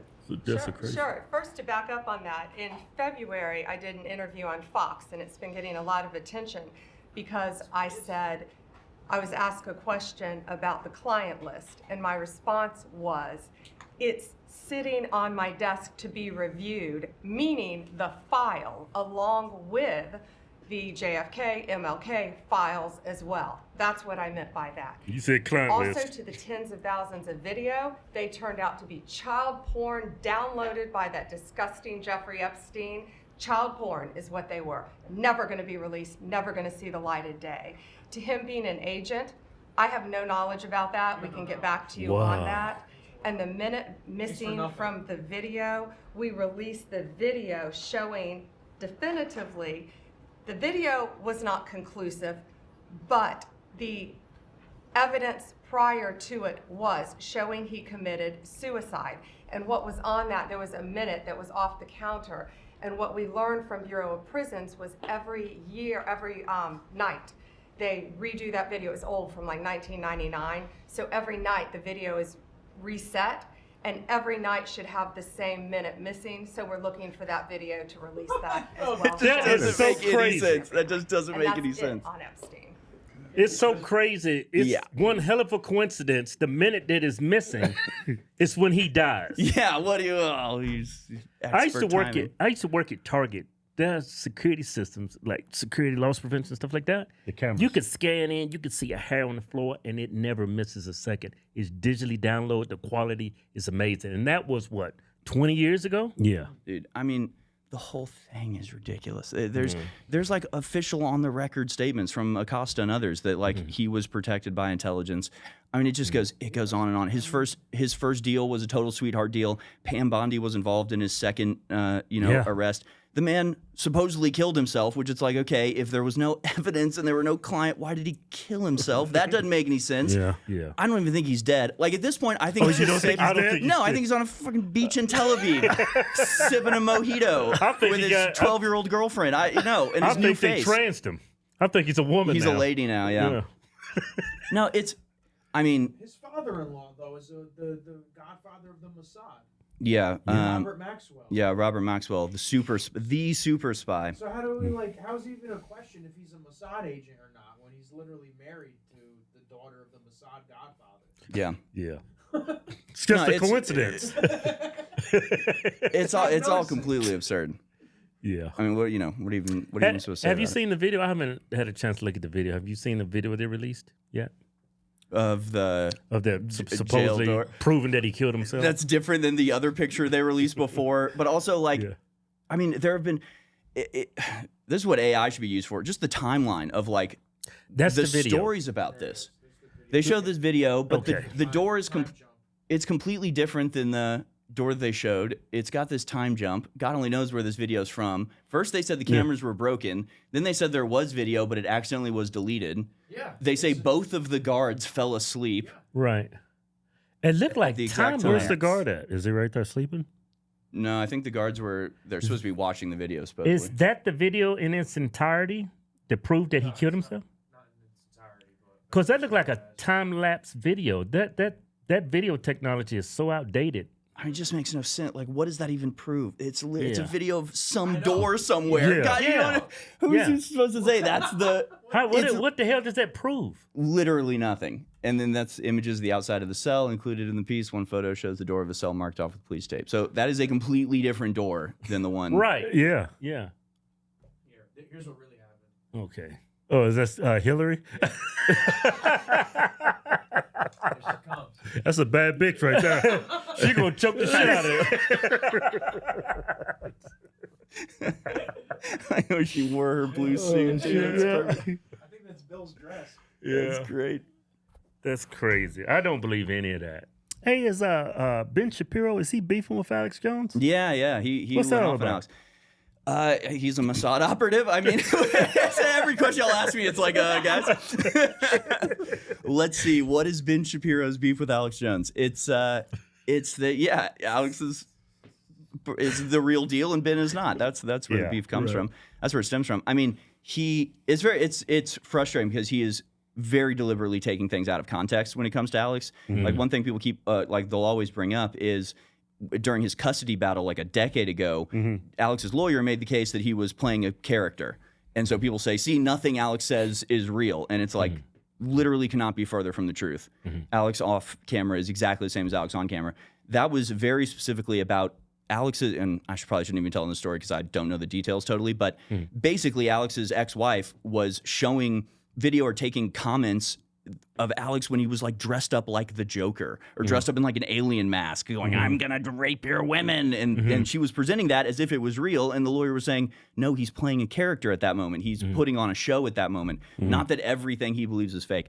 So anyway, that's just a very long-standing slur of Alex Jones. And so that's what Ben Shapiro was saying. He was like, if you're watching Alex Jones and just act like it's a WWE match that you're watching, then that's fine. But if you think it's real, then you're stupid and it makes you stupider. Wow. That's literally what he said. So he's scared. So they're scared, and now they're bringing out the claws because they don't know what time it is. They think they still have the ability to smear people like that. Alex has been proven the real deal over and over more than anybody else. So. Man, he's been doing a long time. He was actually, I found some old videos of him actually out front of the incident happened in Waco, Texas. I was like, wow, he's been doing this a long time. Yeah. He was actually covering that story as it unfolded back then. When he was like the only one who saw before it. There was no internet, no nothing, he was doing it. Yeah, with local access on Oz television. Did you see the video of him confronting the FBI agent at Waco? Oh, there's a great video where he's going, you don't think we know, but the American people are know, and you're not going to get away with this. Right. It's good, yeah. And I remember when the Waco TV show came out and was super popular, I was watching some old clips of the guy that wrote the book, Thibodeau, the author of the book that the show was based on, and he's giving talks in like 1999 or whenever, and he's going, yeah, there's this local guy, Alex Jones, that's helping to rebuild the church and really getting the awareness out. It's like Alex has been in it for literally decades, like 3 decades. Yeah, the FBI went and slaughtered all those people. Yeah, burned him to death. Just because they had guns in there. Yeah, there's just a community that was living their own lives. Nobody was in danger. No Second Amendment for you. Yeah, and he just went in and slaughtered those people. Yeah, it was after Ruby Ridge. It was a lot of, they thought it was going to be positive press coverage, but it backfired on him. Yeah, yeah, big time. and it grew Alex Jones too. And then Biden actually, I forget the guy's name, but he actually hired him. Appointed the guy, yeah. Appointed the guy, FBI director, right? Mm-hmm. Or I'm not sure what he was. I think it was ATF. ATF director. Yeah, yeah, ATF. That's like, that's crazy. Yeah. Who like had pictures standing on the smoldering rubble. Yeah. Like a trophy hunter. Yeah. Yeah. That's like, man. Hey, Joe, you have a picture, not a picture, a video of what Ben Shapiro thinks about Epstein? I do. Oh, that should be interesting. He says, get over it. Get over it, you guys. Don't worry about it. It's fine. Ben Shapiro says so. We now have the answers. And the problem is this. People who never hedged their bets, people who never at any point suggested to you that they don't have data to back up the speculation, that the speculation was in and of itself the conclusion that if you speculate without evidence, that amounts to an actual conclusion to an investigation, they're going to be very upset today because it turns out that the DOJ and the FBI have concluded that Epstein didn't have a client list and died by suicide, according to a memo detailing the findings obtained by accident. Now, again, does this put to bed like all inquiries? Of course not. People can continue to speculate as much as they want. And I think there's still open questions here regarding how did Epstein make his money? Right, that's a very serious open question. And the speculation for a long time was he made his money from blackmail. But the DOJ and the FBI, again, run by people like Dan Bongino and Kash Patel and Pam Bondi are telling you, I'm not telling you, they're telling you, people who are members of the Trump administration, people you elected and put into these positions to get you the truth on this matter, are telling you that he didn't, in fact, he was not murdered. He did not keep a client list, and he did not blackmail powerful figures. Okay, right? That is the thing that they are saying. Not I. They are saying this. Yeah, because he knows nobody will believe him. They're saying they're lying. Yeah. This isn't me, Mossad operative Ben Shapiro saying this. Don't believe me, believe them. I know you're not going to believe me. You present your evidence that they are in fact lying, because I know Dan. I don't think that Dan Bongino is lying to me. I know Kash Patel a little bit. I don't think Kash Patel is lying to me. I don't think these people are lying to me. Which means that if somebody else continues to claim that they're lying, they ought to provide their evidence at this point. And now is the point at which the facts on the ground have changed. And so either you ought to shift your opinion based on the facts that have now emerged. Those are not facts. The facts on the ground. What is that even supposed to mean? No, literally the nothing. Talking points have fucking changed. And they haven't even changed. That was always the official story. The official story was always that he killed himself. I mean, it genuinely doesn't make any sense. If Ghislaine Maxwell was convicted and is in prison right now for trafficking children, who did she traffic them to? Like, I mean, it's just absurd. It's just nonsense. But here's the thing. Here's the trick. You know, Ben Shapiro's talking about where Jeffrey Epstein got his money, and says that, you know, maybe through blackmail. No, the money led to the blackmail, not the other way around. He was given a chunk of change. I mean, he was gifted the most expensive house in New York City, right? By Lex Wexner in the Mega group. So like, so he was given a chunk of change and told, you are now established as a billionaire investor.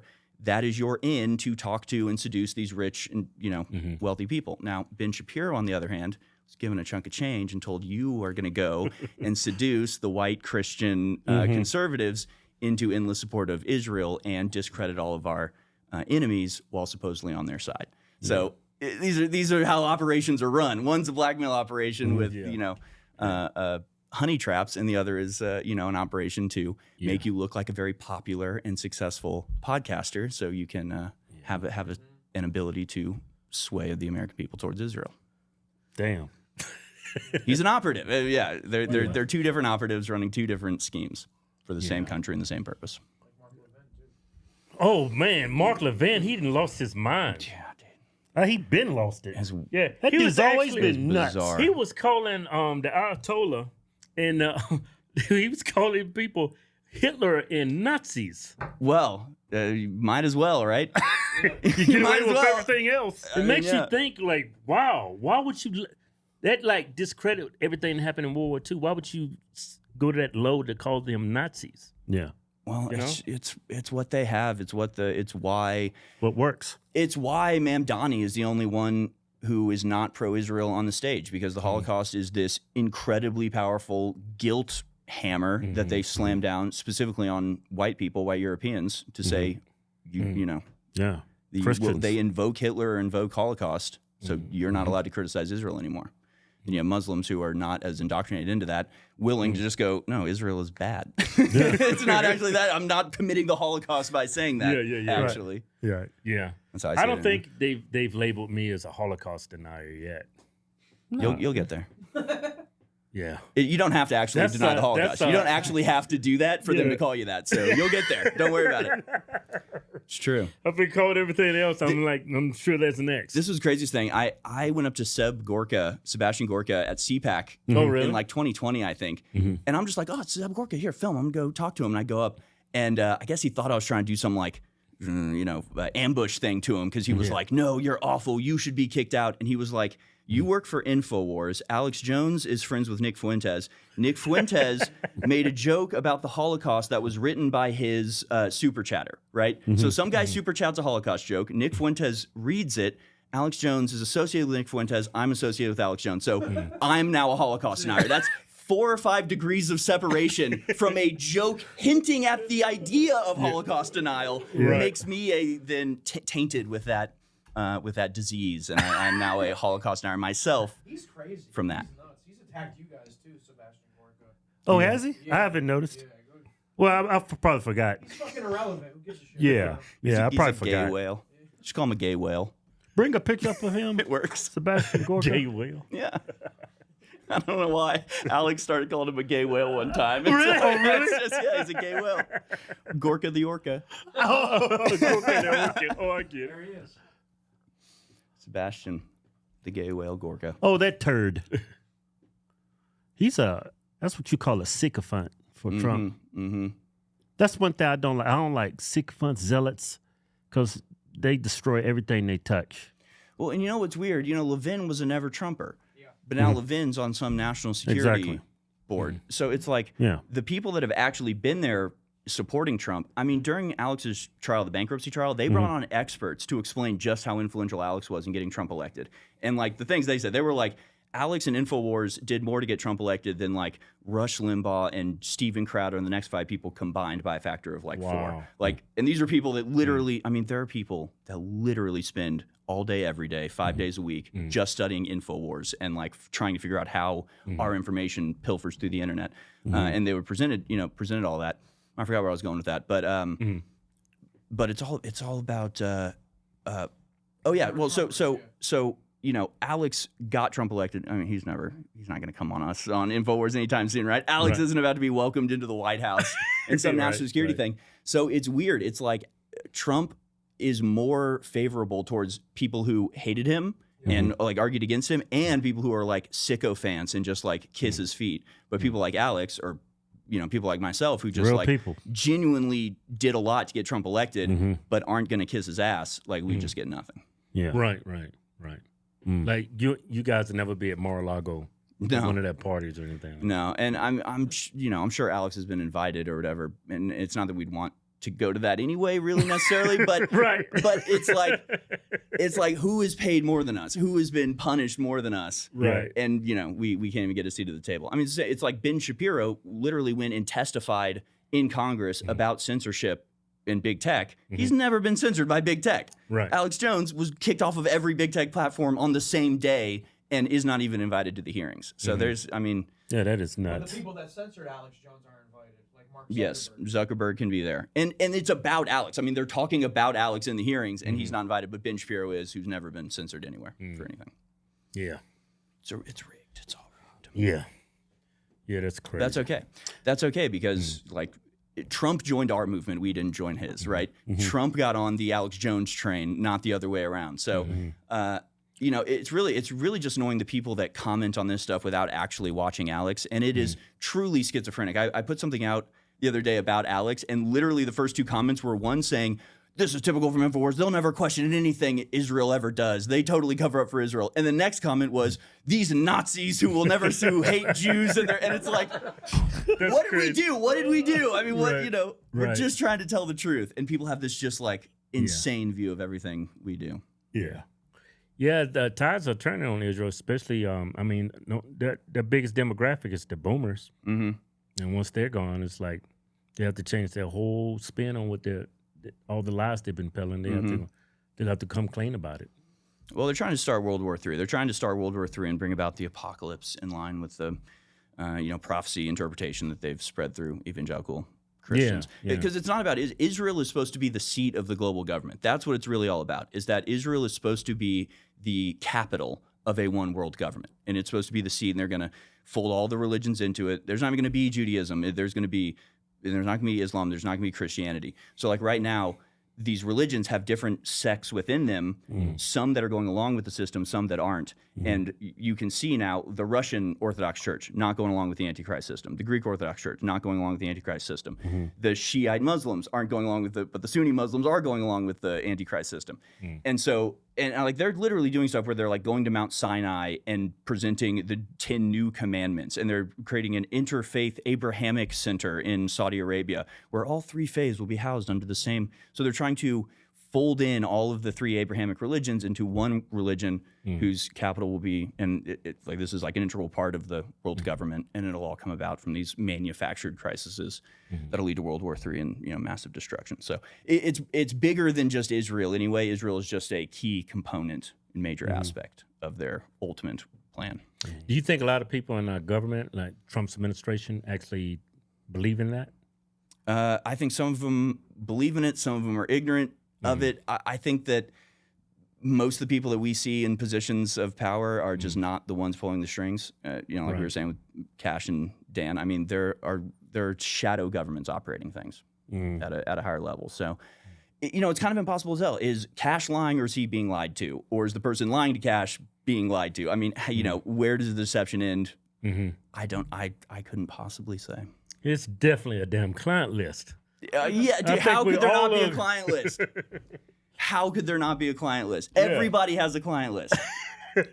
Fundraisers for the Republican Party have client lists. Like everybody's got client lists. Right. There's no way he doesn't. I mean, phone numbers. The flight list is a client list. We already have that. Just some of the names are blacked out. Right. No, it's absurd. For him he's downloading child pornography. That's a huge operation, especially that flight list, because you look at it, there was a bunch of Hollywood A-listers on that plane. Yeah. It's like, that's crazy.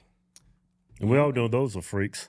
Yeah, and it makes sense, because once enough freaks get in positions of power, they're not going to let cool, normal, decent people get to that level. They're just not, because there was, and it's everywhere. I mean, there was a thing in the New York City. It was the New York City local COVID whatever. Remember, he was busted in a James O'Keefe or Project Veritas thing, talking about having orgies while everybody else was on lockdown. Right. It's like, you think that guy is going to bring on somebody who's going to tattle on him, who's going to blow the whistle, who's going to think that's weird and not let him get away with it? No, he's going to bring people on that he knows are into it with him, right?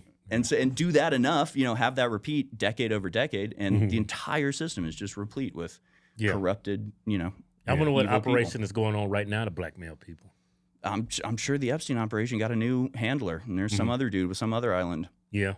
Flying people out to it. I mean, it hasn't stopped. It's a mafia. It's just, the only way to think about it is a mafia. They got literally everybody on that list. Everybody. Yeah. And I'm sure, I'm not on it. They had the damn they had the damn royal family on the damn list. That one guy, what's his name? Prince Andrew? Prince Andrew, yeah. That's crazy. Yeah. And that's another big aspect of it too. Like, again, Project Veritas came out with that video of the ABC reporter when she was on Hot Mic saying, I had the story about Prince Andrew. Right. And they shut it down. So there's all these little instances where you can see the way the sausage is made. You can see the way that they go, ooh, we got this story about Prince Andrew. And the producers come up and go, hey, we got this really big interview with Harry and Meghan. And they're not going to do it with us if you come out with this story. So we'd love to have you come out with this story, but this is going to be $1 billion thing for us. So we're going to have to shelve this for a little, maybe in a couple years. I remember that. That's the way it works. It's money drives it's everything. Simple. It's not. It's that's that same ecosystem you alluded to earlier about politicians getting elected. That's that same ecosystem that smashed that story. Yeah, crush the story. And when you really think about what that means that they allowed, because that was a long time ago, they allowed a sex ring to continue operation, not be exposed, more girls being victimized because they really wanted the interview with Harry and Meghan, which that's not actually what they're they're not actually that desperate for an interview with the royal couple that everybody hates. It's just the excuse that they put forward. Right. When in reality, what they're saying is, we're not going with this story. Here's the excuse I'm giving you. Accept it, because I'm not giving you. Hey, they said it's this crazy theory that Jews run the world. Yeah, crazy. I think we just proved they do. I mean, it's like I said, it's a mafia. Everybody understands how mafias work. Yeah. Some of them have ethnic characters. There's an Italian mafia, there's a Russian mafia, and there's a Jewish mafia. The Jewish mafia is just a lot more powerful than the other mafias. But nobody, but nobody gets mad at you for talking about the Italian mafia like you hate all Italian people. Right. You obviously don't. But there is still an ethnic component to it that is integral to the operation of the system. So and they get that term anti-Semitic.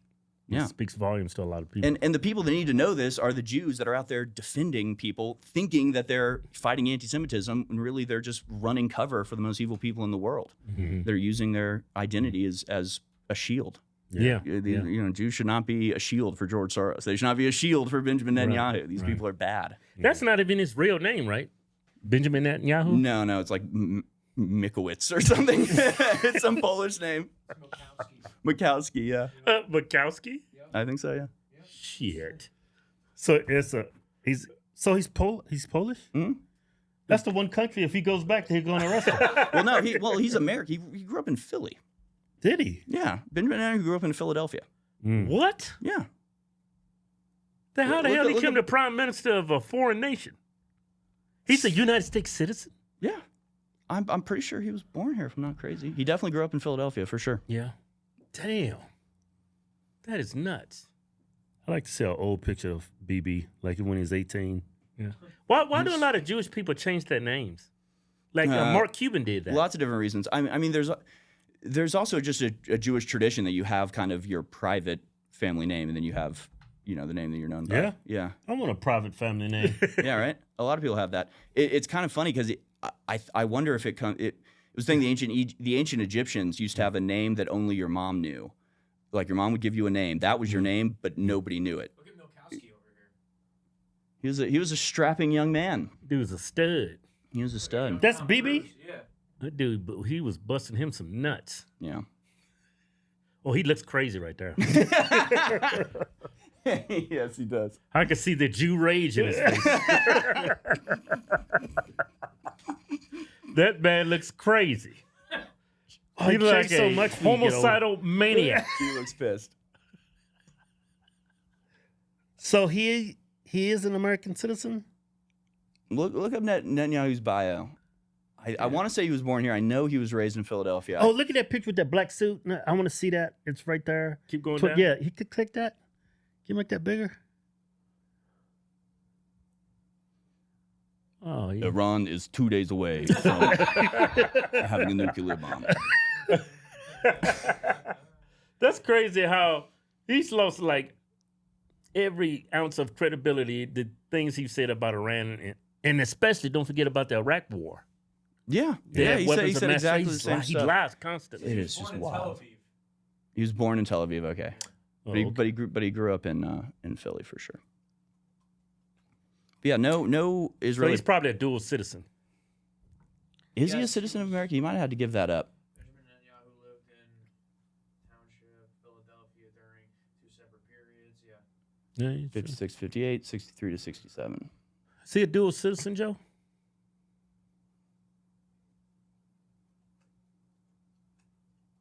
I bet he'd have to give that up to be. Because I doubt Israel is fools like America. I doubt they let dual citizens. Yeah, because they got the highest IQs, right? Right. I bet his allegiance to America though wouldn't trump his allegiance to fucking Israel.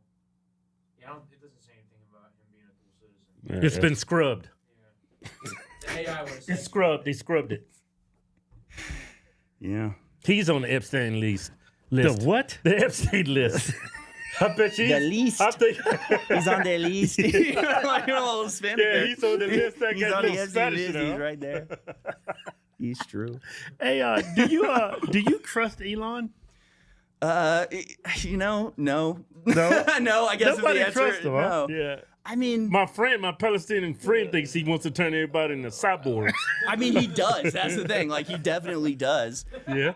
Like, he's got a whole business that's what he does. So, yeah. I mean, but I don't know. I think he's fairly honest. I think he's more honest than most people in public. I don't think I don't know though. I mean, this is like the primary debate I have with people that watch my show, because a lot of people are just like, no, he is 100% like the Antichrist. Like he is the vehicle by which he pretends to be against the AI takeover, he pretends to be against the Antichrist, but like that's all a show. And then you have the interview with what's his name from Palantir, where he was asked, he was like, aren't you kind of building the infrastructure that the Antichrist will use? And he was just like, oh, gee, never. Yeah, Peter Thiel. Yeah, I never thought about it that way. It's like, okay. Did you not? Because everybody else did. Everybody else noticed that you were doing this. Right, Seems strange you didn't. Yeah. So I don't know. I think a large part of it, same with like the Yuval Noah Hararis and the Klaus Schwab's. So we want you to be able to. I love this Peter Thiel clip. Someone where you change your penis into a vagina. Wait, what? And we can then debate how well those surgeries work. This is a long hesitation. That's not the one I was thinking it was. Is transhumanism. A number of people deeply involved in artificial intelligence see it as a kind of mechanism for transhumanism, for transcendence of our mortal flesh. Is it hype? Is it delusion? Is it something you worry about? I think you would prefer the human race to endure, right? You're hesitating. Yeah, well, yes? It's a very easy question to answer. Very easy question to answer. Yeah. Would this is a long hesitation. This is a long hesitation. There's so many questions implicit in this. Should the human race survive? Yes. Okay. But the ideal was this radical transformation where your human natural body gets transformed into an immortal body. A transvestite is someone who changes their clothes and cross dresses, and a transsexual is someone where you change your penis into a vagina, and we can then debate how well those surgeries work. But we want more transformation than that. The critique is not that it's weird and unnatural. It's so pathetically little. And we want more than cross-dressing or changing your sex organs. We want you to be able to change your heart and change your mind and change your whole body. Science fiction author Isaac Asimov wrote The 3 Laws of Robotics in 1942, all of which were based on doing no harm to humans, and all of which have already been broken. While the U.S. president pushes a 10-year moratorium on any AI regulation, the experts push fear, and Peter Thiel explains why. You have been giving talks recently about the concept of the Antichrist. What does that mean to you? What is the Antichrist? In all these Antichrist books, people wrote, how does the Antichrist take over the world? He gives these demonic, hypnotic speeches, and people just fall for it. And so it's this plot hole. The way the Antichrist would take over the world is you talk about Armageddon nonstop. You talk about existential risk nonstop, and this is what you need to regulate. You're saying the real Antichrist would play on that fear and say, you must come with me to avoid Skynet, to avoid the Terminator, to avoid nuclear Armageddon. Yes. It just seems to me that when you tell me a story about the Antichrist coming to power and using the fear of technological change to sort of impose order on the world, I feel like that Antichrist would maybe be using the tools that you were building, right? Like, wouldn't the Antichrist be like, great, we're not going to have any more technological progress, but I really like what Palantir has done. How you get to a world willing to submit to permanent authoritarian rule. Well, but again, there are these different gradations of this we can describe. But Greg Reese reporting. It's like watching someone pull teeth when he speaks. Yeah, these are the billionaires that are dictating who we're voting for. He's a goofy looking dude. He's like a day over 1,000. Yeah, I mean it's literally just the fulfillment of the promise of the Garden of Eden, right? It's follow me, use your intellect, and you'll live forever and be as gods. That's what they're trying to set up. They're trying to set up this one world government, and everything is being directed towards that revelation that they have infinite life technology, essentially, and whether that's uploading your brain or reverse aging.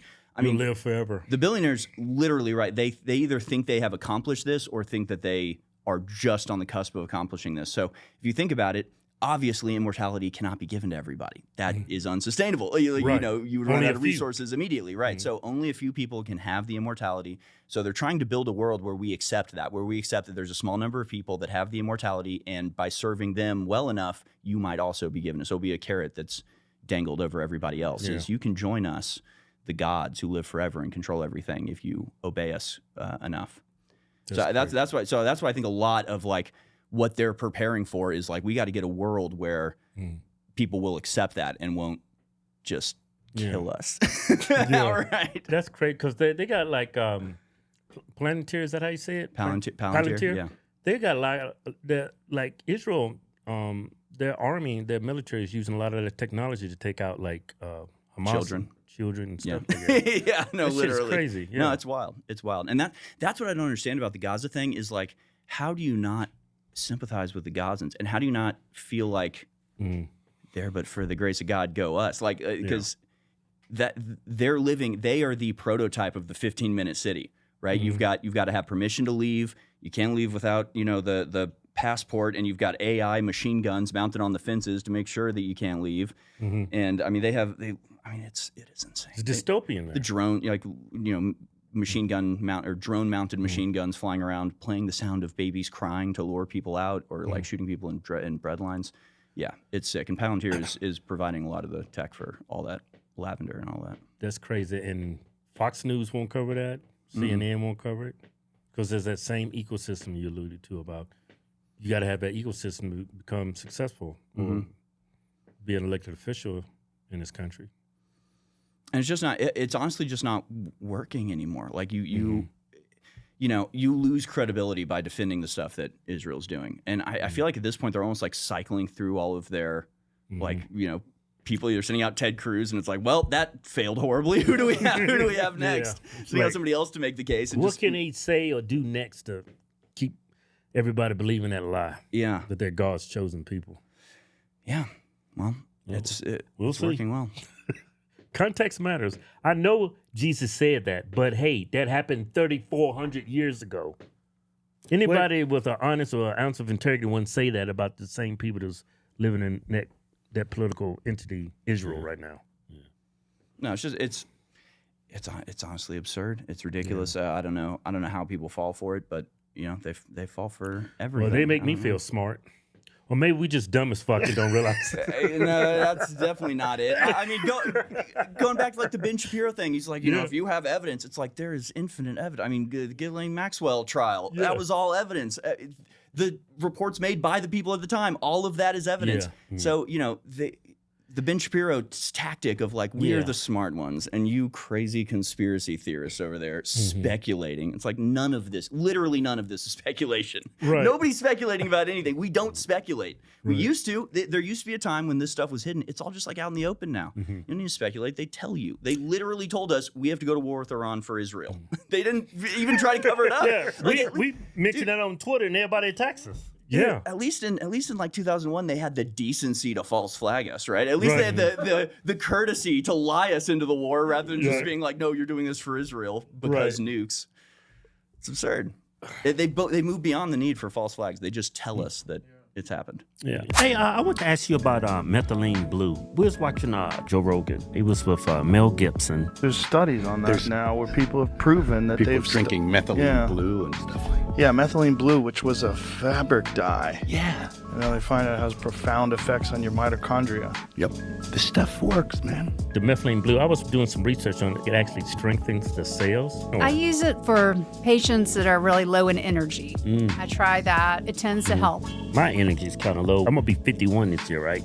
So I know it's like my energy is better. When you take it? Yeah. I've been taking it for actually a couple of weeks. It helps the mitochondria, which is your energy source in the cell. Oh, and this is kind of gross, I'm going to tell you. Not really gross. Man.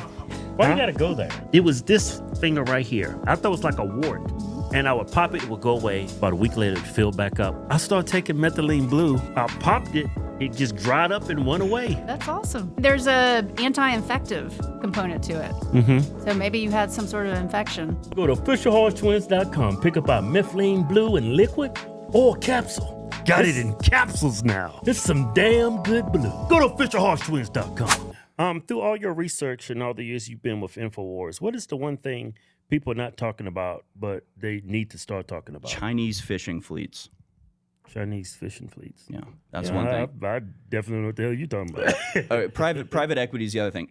So China has floating cities, they call them, and there are fleets of thousands of boats that go just in international waters off the coast of places like Peru and Argentina, and they just fish the oceans completely. They destroy all the life, and they never touch land. There. They have a mothership system where they send everything back to China. So everything they're consuming and everything they're catching goes back to China. And they have like electrified nets that they drag across the bottom of the ocean floor. And they literally eradicate ocean life in an area, and then they move on to the next area. And these are floating cities that can be seen from space. The number of boats. There's like flotillas. Really? Yeah. Just systematically eliminating populations of fish. Just to feed their country. Yeah. That might be it, yeah. No, it's wild. No, search Chinese fishing fleets, floating cities. I've done a bunch of reports on it. I don't know how people don't know about this. And this is of course what gives, the absurdity to all the climate change concerns and stuff, where it's like, oh, we're so concerned we have to stop driving gasoline cars to save the earth. Meanwhile, China is just systematically denuding the ocean of life as rapidly as they possibly can. And Argentina's having big problems with them because these are waters that these local communities rely on, but since they never dock, they never give anything back to them. They never pay taxes or anything. So they just roll up, like electrocute. Look, it's me. See, I've been talking about this forever. Argentina coast. It's a massive city bigger than the capital of Argentina. Since the city is beyond the 2,000th nautical mile, it's technically within international waters, but they occupy all the fishing spots for years until the fish go extinct and then move on to the next one. The South Atlantic will be empty in a few years at this rate.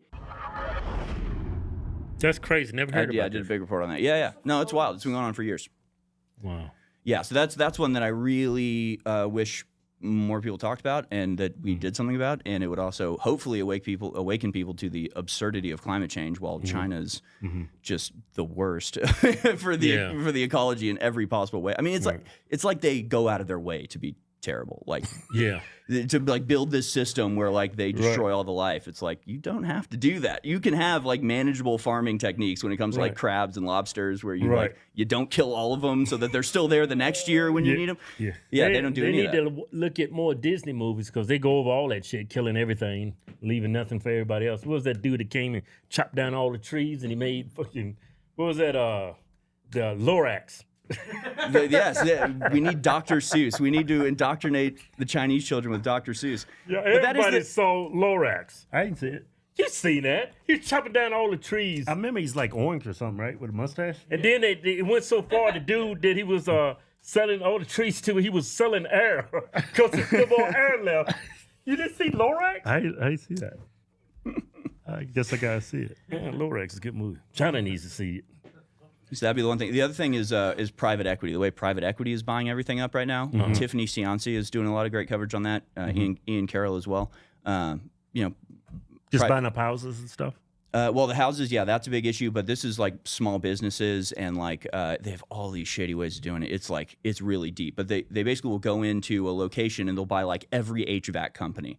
But they'll they'll let them keep their names, and they'll still say on the website that it's locally owned and operated. But they then have a monopoly over this area and can jack up prices, and they put people out of business. And the whole thing rests on the idea of what's the phrase? Instead of going to court, you have like a private settlement, adjudication, arbitration. Arbitration. So it's all this private arbitration that they stop people from going public, so nobody knows what's happening, and they're able to like shut down these small businesses. Tiffany Cianci is the one you want to get on if you want to talk about that. 'Cause she was a victim of it. She owned a small gym, like a little daycare gym type thing, and basically private equity just came in and just like destroyed her life and tried to ruin her, and she's been fighting back against it. So that, I think, is something that is like happening under our noses that like not a lot of people know about, but it's like causing a huge number of issues. I know I was renting a home. It was during COVID. I got kicked out of it. The owner said he wanted to sell, and it's been about 4 years. Nobody lives in the house. I was like, what the hell is that all about? That's the thing. That's what people don't understand about the whole, like, But it says it was sold on Zillow. It was sold to an LLC. Oh yeah. Nobody's living that though. See, but that's the thing people don't. It's not just about eliminating private ownership. Like that's definitely a part of it. They just don't want you to own your home, but like they can kick you out whenever they want. They can, they can search your house without your permission. They don't have to get a warrant if they can go to the landlord. If they have a deal with a corporation that owns a bunch of houses, just like they do with big tech, where they don't have to get a warrant to get your messages. If they have a line to Twitter and they can say, hey, we need these people's messages. They don't ask for a warrant. They Same provide thing, that whole Liberty Safes debacle about, it was a guy that works for us, part owner of the company, but he was raided and they just called Liberty Safes and said, open the safe for me. Yeah. Without a warrant. So if you don't own your house, like that's a big psychological change. It's and it's you're paying the same amount, but it's just rent instead of mortgage. So at the end of 20 years, instead of owning the house, you own nothing. You've just paid the same amount as you would have otherwise. So that's again, it's just like a giant scheme that there's no reason why we should be allowing that. It's just absolutely absurd. Yeah, I saw your one video. You was talking about how much we pay in taxes. Yeah, that shit is insane. Yeah, because you don't think about the compounding aspect of it. Sales tax, income tax, property tax. Where federal tax, and that's my dad's thing. My dad would always explain you'd be at a bar or something, you'd have a beer, and you'd go, how much of the price of this beer is taxes? And we'd go through it. All right, the hops were taxed. They were taxed there. They were taxed for shipping. The trucks that brought it here were taxed. And so it's like, at the end of the day, this beer costs 25 cents, and then there's $4 of taxes on top of it. Right. You just don't even think about it. A lot of people don't really understand why the difference in gas prices in California and here is taxes. Yeah, they just raised their taxes on that gas. No, I was shocked seeing the gas prices here. They're like double what they are in Texas. I know. Yeah, it's expensive here. Yeah, in Texas. Yeah, man, it's a crazy fucking world. Yeah. Hey, you ever seen Alex Jones go nuts behind the scenes? What? Just totally lose it. He can't take it anymore. I'm trying to think of a time. No, I can't. Never seen the every day? Yeah, more or less. Yeah, every day. No, I mean he. This is the thing people don't understand. He tones it down when he goes on air. That's what people don't get. Really? Off air, he is even more intense. And then he gets on air and all right, we're gonna do this. And then you see how crazy he gets. But that's his little avenue to let everything go. Yeah, kind of, but it's always in service of that. Like he's not the type of guy that's like, I said no blue cheese on my burger. Like it's never like something personal. It's always like these globalists. Like that really is the source of it. And you see him when he blows up at the crew. I mean, it's funny and it's a crucible, right? It's like you don't last at Infowars if you can't handle it. If you can't handle the pressure, and a lot of pressure is from most of the pressure is from the outside. But there's a lot of pressure to get it right for Alex because I mean it's 10 million people. How do you guys watching. do it? Like he told us about the frogs going gay. You telling us about the Chinese killing, making a lot of fish life going extinct. Where do y'all find this information? Are y'all like constantly just digging, looking, investigating everything? Yeah, constantly. Yes, yeah, constantly digging and looking. Yeah, and just starting with the basis, the base assumption that like of the Alex Jones sort of philosophy of just like. The elite in the world are building a one world government, and that's what all of this is for. And they want mass depopulation, and they want to eliminate the concept of freedom. They want to revert back before 1776.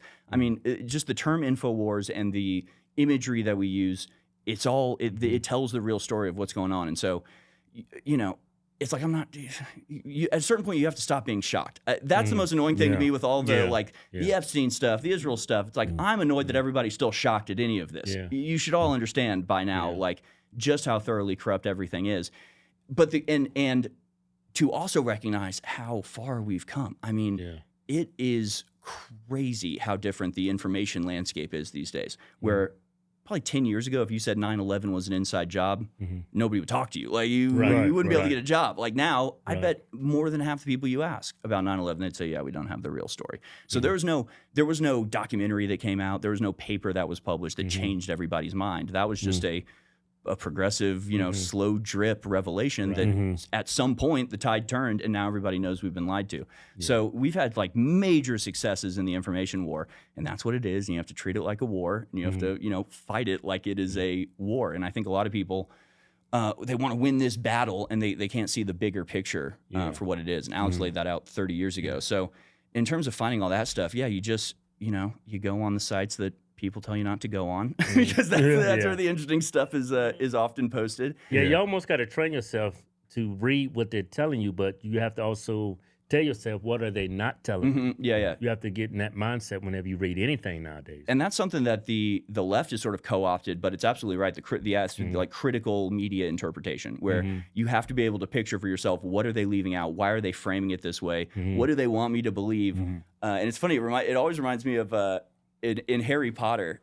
You know, there's a part in the Harry Potter series where Harry's the enemy and the newspaper's writing all these bad stories about him. And there's a part where Hermione Granger is saying, no, you still have to read the lies because you can figure out the truth from it. You still have, even though you know that, in fact, knowing that they're lying gives you a, you go and you read it and you go, okay, what is this liar saying? What can I get from that? What is the truth I can glean from it? And so you just go with what you know. And, the gay frogs thing is really funny. I always point out, I think the reason that clip in particular went viral is, one, because he's getting so upset. But then if you really think about it, it's the thing to get upset about. It'd be like the Chinese fishing fleets. It's like, how are you not yelling and screaming that this is going on? But he says they are putting chemicals in the water to turn the frogs gay. If he just said there are chemicals in the water, or the industrial runoff from pesticides happen to affect the sex organs of certain frogs, nobody would care. But when he says that they are putting, it's like, okay, it's a conspiracy now. Now it's something that was intentionally done. Why would anybody want to make the frogs gay? And it sounds absurd. But then you actually do research and you realize that these companies have lobbied the government to not test for atrazine because they knew what it does. They know that it affects your hormones, and they go out of their way. They pay to have that not known, and to allow them to continue to spray it even though they know it's wrong. So he's not wrong. They are putting chemicals in the water to make you gay. They are putting fluoride in the water to make you stupid. They know what it does, and they're doing it anyway, and they're hiding that they're doing it. So they know it's wrong, but they pay to have it covered up, and all that's public, and it's all it's that type of stuff that, like, I don't know, people, they just don't want to believe it. It just like is painful to them to learn how it's the truth. Yeah, to learn how messed up the world is, but it's like, God, it's just reality. I don't know what to tell you. It's just always been screwed up, though. It's okay, yeah. And that really is the thing that makes me like not black-pilled is knowing that, like, it's been this way for 70 years. Like, I think a lot of people, as they learn it, they feel like it's ever happening. Since Eden. Yeah, no, seriously. Since so it's Eve. Like, we've been fucked up. But for real though. That's for real. So at the end of the day, like, it's fine. Everything's fine. It's all good. Like, it's all good. We're cruising. We're actually like making major changes that are very positive. Like, it's fine. Don't worry about it. It's like normal chaos. Yeah, and it's manageable, and the awakening's happening, and they're not getting away with their lies, and they're everything they do is now like having a bunch of backlash. Like, okay, TikTok is exposing what Israel's doing in Gaza, but then them trying to shut down TikTok just makes everybody go, well, what the hell? We can't get anything done for us, but you're banning TikTok in an afternoon with both parties on board. What the hell is going on here? So everything they do, backfires on them, and it just exposes them more. So we're in a good loop right now. You know what really opened my eyes to what was going on in Israel? Because I think it was like 6, I would say about 3-4 months after the whole Kanye thing went down with Alex Jones. And I kept seeing, I said, wow, that's so anti-Semitic, the things he was saying, right? And I went on TikTok, and everybody's saying, free Palestine. I was like, what the hell is this Palestine shit? Yeah, we was real ignorant. I started Googling it, and I was like, oh my God, this place used to be called Palestine. And then I was like, oh, Israel became Israel state in 1948, and I seen interviews of Jewish people, Arab people that said we all lived there together, and it was called Palestine. They had Palestine passports. Yeah. And then people on both sides, left and right, saying, "Oh, Palestine never existed." That's wild. Yeah, that's so wild. That's not a genocide. That's like crazy. That's like beyond it. That's eradicating the people and then the history or the existence that those people ever were had. there it's thousands of years. They're trying to erase that they ever existed. You know, it's funny. They was asking Trump about the genocide in Israel and Gaza Strip or whatever. And then he's like, what are you talking about? We're here talking about the white genocide in South Africa. He said that, and I was like, it's the same thing with the Epstein reaction. If that's a genocide what's going on in South Africa, and that's not genocide, you actually can't call it a white genocide in South Africa. It's a white farmer genocide. They're not going after all white people, right? Just the farmers. Yeah. But he's calling that a white genocide. Yeah. But he won't call Gaza genocide. No. Which is so weird, especially when he talks about Ukraine. He's like, all these people, these dead people, and he seems really sincere. And then it's like, well, what about the Palestinian people? You don't care about them? Yeah. It's weird, man. It doesn't make any sense. That dude, that prime minister of Ukraine, is that what they call him, prime ministers there in Ukraine? I think he's the president. President? He's the president. Yeah, they call him president there, right? He's Jew. I know that. He's Jewish. How did he get elected? Is there any truth to everybody that was running for Against president of Ukraine? They either died or they arrested. Yeah. Well, his main sponsor was a guy named Igor Kaminsky, I think it was. So that's an interesting rabbit hole to go down. But yeah, I mean, Ukraine goes back to 2004, and then again in 2014. I mean, there was a duly elected Ukrainian government that was basically asked to choose between siding with the EU or with Russia. There was a particularly big trade battle going on. He had to pick one of them. He was going to pick Russia. I think he announced that he was going with Russia, and then they did the coup, the Maidan, revolution, and kicked him out. So, it has been operated as an American puppet state ever since then. So, however Zelensky got elected, it was with permission and by the orders of the CIA or the State Department, because that was who overthrew in the first place. Have you ever heard the phone call from Victoria Nuland talking about? She says F the EU, and I mean she's on. The Russians recorded a call between her and Gregory Piat, who was the ambassador to the UN at the time or something. But they're literally just discussing, okay, who are we going to put in the presidency of Ukraine? Well, this guy's, he's got these people. This guy's, the EU wants these people, and Victoria Nuland says, F the EU. This guy's going in, and of course he became, I think it was Yanukovych, became the president. So, like in a very real direct way, it's the American government being like, this guy's going to be your president. Wow, that's why that whole war between Ukraine and Russia is so much deeper than the surface is telling about it. He wants that country back because it's getting infiltrated by American culture, American influence. Oh yeah, this phone call. They've tried to bury this, and in fact, this is. I don't think it's a good idea. This was on BBC and stuff, and they've gone back and changed the articles that taken this out. Yeah, you used to be able to find this on official mainstream media sources. They have since, in the last year or so, taken it down. What religion do you think she is? Jewish. I don't think Cleach should go into the government. I don't think it's necessary. I don't think it's a good idea. In terms of him not going into the government, just let him sort of stay out and do his political homework and stuff. I'm just thinking, in terms of sort of the process moving ahead, we want to keep the moderate Democrats together. The problem is going to be Tony Book and his guys. And, I'm sure that's part of what Yanukovych is calculating on all of this. I think Yats is the guy who's got the economic experience, the governing experience. He's the guy, what he needs is Cleach and Tony Book on the outside. He needs to be talking to them 4 times a week, I just think Cleach going in, he's going to be at that level working for Yatsenyuk. It's just not going to work. I don't think Cleach. Yeah, that's crazy. Discussing who they're going to install. And look, it's also not a small aspect that Victoria Nuland, Anthony Blinken, all these people, their families literally fled the Nazis from Ukraine, right? So their families have this ethnic revenge fantasy against the people of Ukraine for driving out their grandparents. Wow. That's a big aspect of it too. You can't underestimate that. Yeah. And I think, and again, I think Putin is in a lot of ways standing up against the New World Order Antichrist system that's coming, which is why the Orthodox Russian Church is being split. That's a big part of the Ukraine war, is that they created the Ukraine church, which is supposed to be distinct and separate from the Russian church with their patriarch in Moscow, and that was done completely outside of the normal lawful bounds of the Orthodox Church. Typically it would be the Russian patriarch that would have to grant permission for a portion of his constituency to make their own church, but he didn't. It was this guy in Istanbul who basically said that the Ukraine church could be created. So the war in Ukraine is a lot to do with the attack on the Russian Orthodox Church, and that they are not going along with the Antichrist system. Now, they say Israel has a right to defend itself against Iran, right? Even though Iran hasn't did shit to them, right? I guess you can say Russia has a right to defend themselves.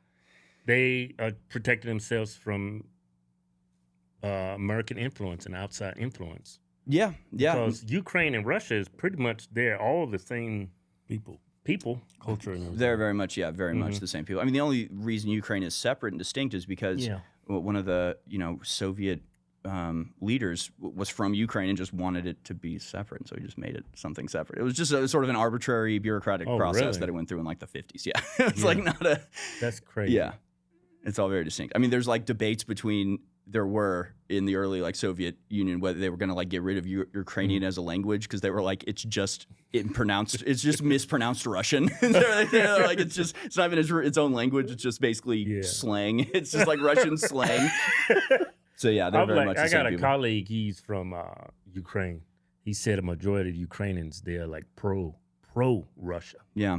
Well, I mean, it depends on where you are in the country. I think there is a big split. He said the east side and the west side totally, but he said majority of people of Ukraine, when you combine it, he said they're pro-Russia. That was his opinion. Yeah, so I mean, what's happening in Ukraine was in no way a ground-up thing from the Ukrainian guys. It's purely a proxy war between America and Russia that we could have stopped at any point, and that the people like Blinken and Newland all have this like weird familial connection to Ukraine within a generation or two. That's crazy. We got that connection with Ukraine, all those people dying, and we got that connection with the lab in Wuhan. They killed millions of people. Yeah. It's almost like we're the Antichrist. Almost. It's almost like that. Yeah, that was, and something like that. Like when we talk about Ben Shapiro. Ben Shapiro told you to get the vaccine, right? Ben Shapiro was wrong about that. Right.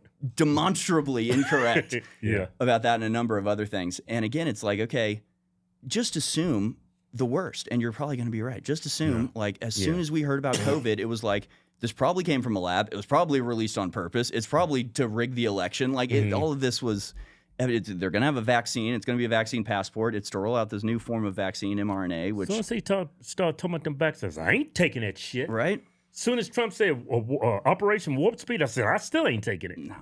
No. And you know what the biggest purveyors of that vaccine was the left, even though Trump's administration made it. And they used it to weaponize against us. It's like crazy. Yeah. And, you know, another aspect of it is the rule by media. Like democracy is basically ruled by media, right? So, you know, it's weird, but I realized this. I was reading a book about the outbreak of World War I, and it was the way it was portraying it was like all of the government ministers were trying really hard to avoid war, but the people had been like ginned up with all these media stories about like Germans, you know, bayoneting Belgian babies. And so it was like they almost had to cave to the public pressure to actually do something and get involved in the war.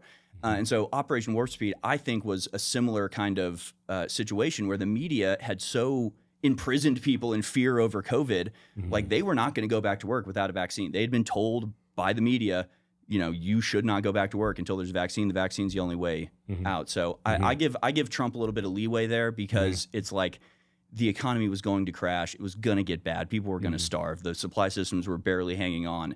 And the American people had been Pavlovianly trained to, you know, demand a vaccine. So I think he didn't really have a choice. He had to come out with the vaccine. Otherwise, you know, it would have been very, very I know bad. it's a wake-up call at one of his rallies. He brought Johnson on stage. You could hear a pin drop in it. Yeah. That's the thing. I wish Trump would still do rallies. If Trump still did rallies, he wouldn't get away with all this shit. People would be chanting, fuck Israel, fuck Israel. Like, that's true. Right? I mean, that was such a good back and forth. Like, we could actually change Trump's mind. And, you know, they'll tell stories where, like, he talked about Ross Ulbricht at the Libertarian Conference, and it was the crowd's response. And he was like, oh, shit, they really care about this. This is a big, I better do it. So, like, he really responds to people. He flipped on like Bitcoin, that. too. Yeah. And it's because people in the rallies would cheer for things, and he would calibrate his stance, you know, based on that. So I wish he was still doing rallies because I think he'd get an earful from his audience, right? He owes a lot to his fans because his followers saved his life in Pennsylvania. Yeah. I mean, dude, what we've been through, like what the right has been through is crazy. And to me, the scariest thing is knowing that like they're gonna go way harder. Like what we saw from 2020 to 2024 is like nothing compared to. I mean, you see online now. It's like, you know, JD Vance will just be like, "Great job with deportations," and the comments underneath are like, "You were going to be shot in the head for treason." Like they are really like they are smelling blood and are like desperate to get back in power to start putting us in camps. Like seriously. What do you think life's going to be like when Trump's out of office? Yeah, that's a great question. I don't know. I mean, it's weird that we're only 6 months into his first term. I know. It seems like 10 years already. Yeah. So we got 3.5 years to go. Like, God only knows what the world's going to be like. He's got tanks, people on horses. He's got ice just going through that. I love that. The alligator Alcatraz, I think it's amazing. Yeah. I prefer alligator Auschwitz, but that's I don't want to go there. I'm just saying. I prefer that too. And it does have a good ring to it. I say embrace it. Yeah.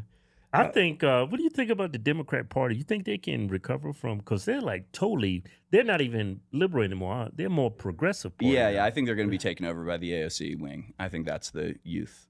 Yeah, calling for that, which again is like why it's like the Republicans are just shooting themselves in the foot, man. We are literally going to, like, if you want to protect, if they love capitalism so much and they want to protect capitalism, the number one thing they should be doing is regulating capitalism, because you've got these companies just it's crony capitalism at this point. Yeah, and Microsoft like firing 9,000 Americans and immediately hiring 6,000 Indians. Like, you got to stop that. You got to stop that because yeah. Did they fire all those people? They hired a bunch of Indians?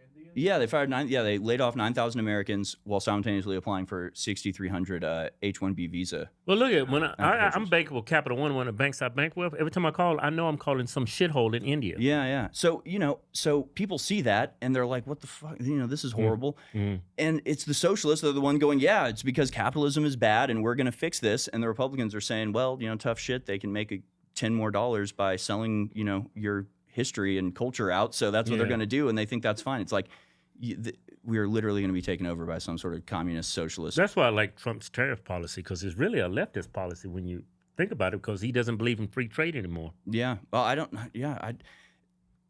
believe in free trade either. I mean, I don't. It doesn't make any sense. Especially if you take all your labor and have your products manufactured in China for a fraction of the cost, and then it's absurd. Import it here and that's like very un-American. Yeah, what type of way to run a country is that? It's nonsense. Damn evil capitalists.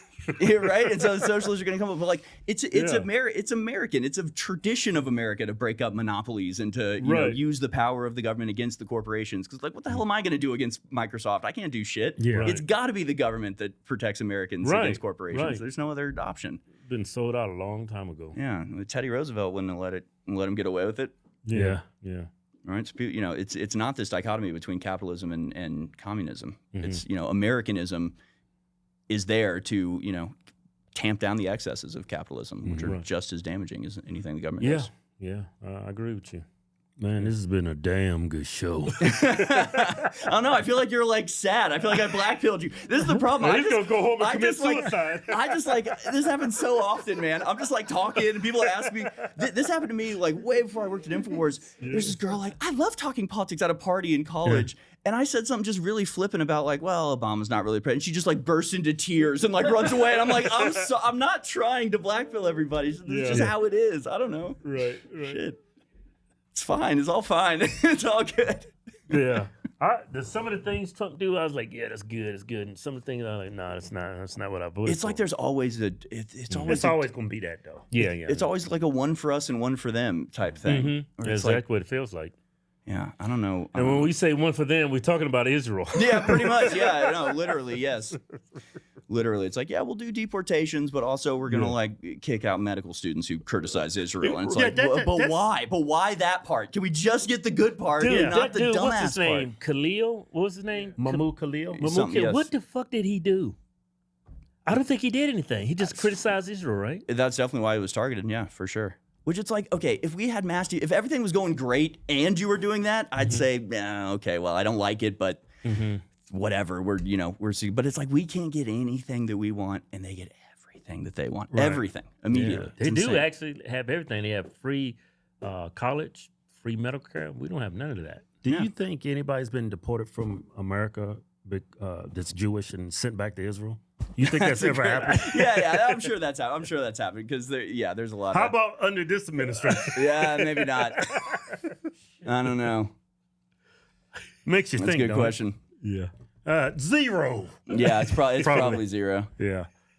Hey, where can people find you, Harrison? You can find me on X at Harrison H. Smith, Yeah, and I do the American Journal each and every weekday morning, 8 to 11 a.m. at band.video and infowars.com/show. And we stream on X at Infowars. And Rumble and everywhere else. That's a dream job, right? It's crazy. It is the best job ever. It really is something else. Yeah, I used to work in insurance. Used to be a security guard. Used to be a private investigator. All those jobs suck. Yeah. And the job we do now, it's amazing. Yeah, dude. Yeah, thank God, man. Yeah. Because it don't even feel like work. I was going through some old papers from like back when I did freelance, because I never had a job before Infowars. I just did like freelance video stuff. And I'm just looking at all of my like to-do lists. It's like apply to jobs here, check there. And I was just like getting a panic, and I was like, I can't go back. I can't go back. Like I can't do that ever again. Holy shit. Yeah, these 9 to 5s, man, is horrible. No, I got fired from every job I ever had. You're right.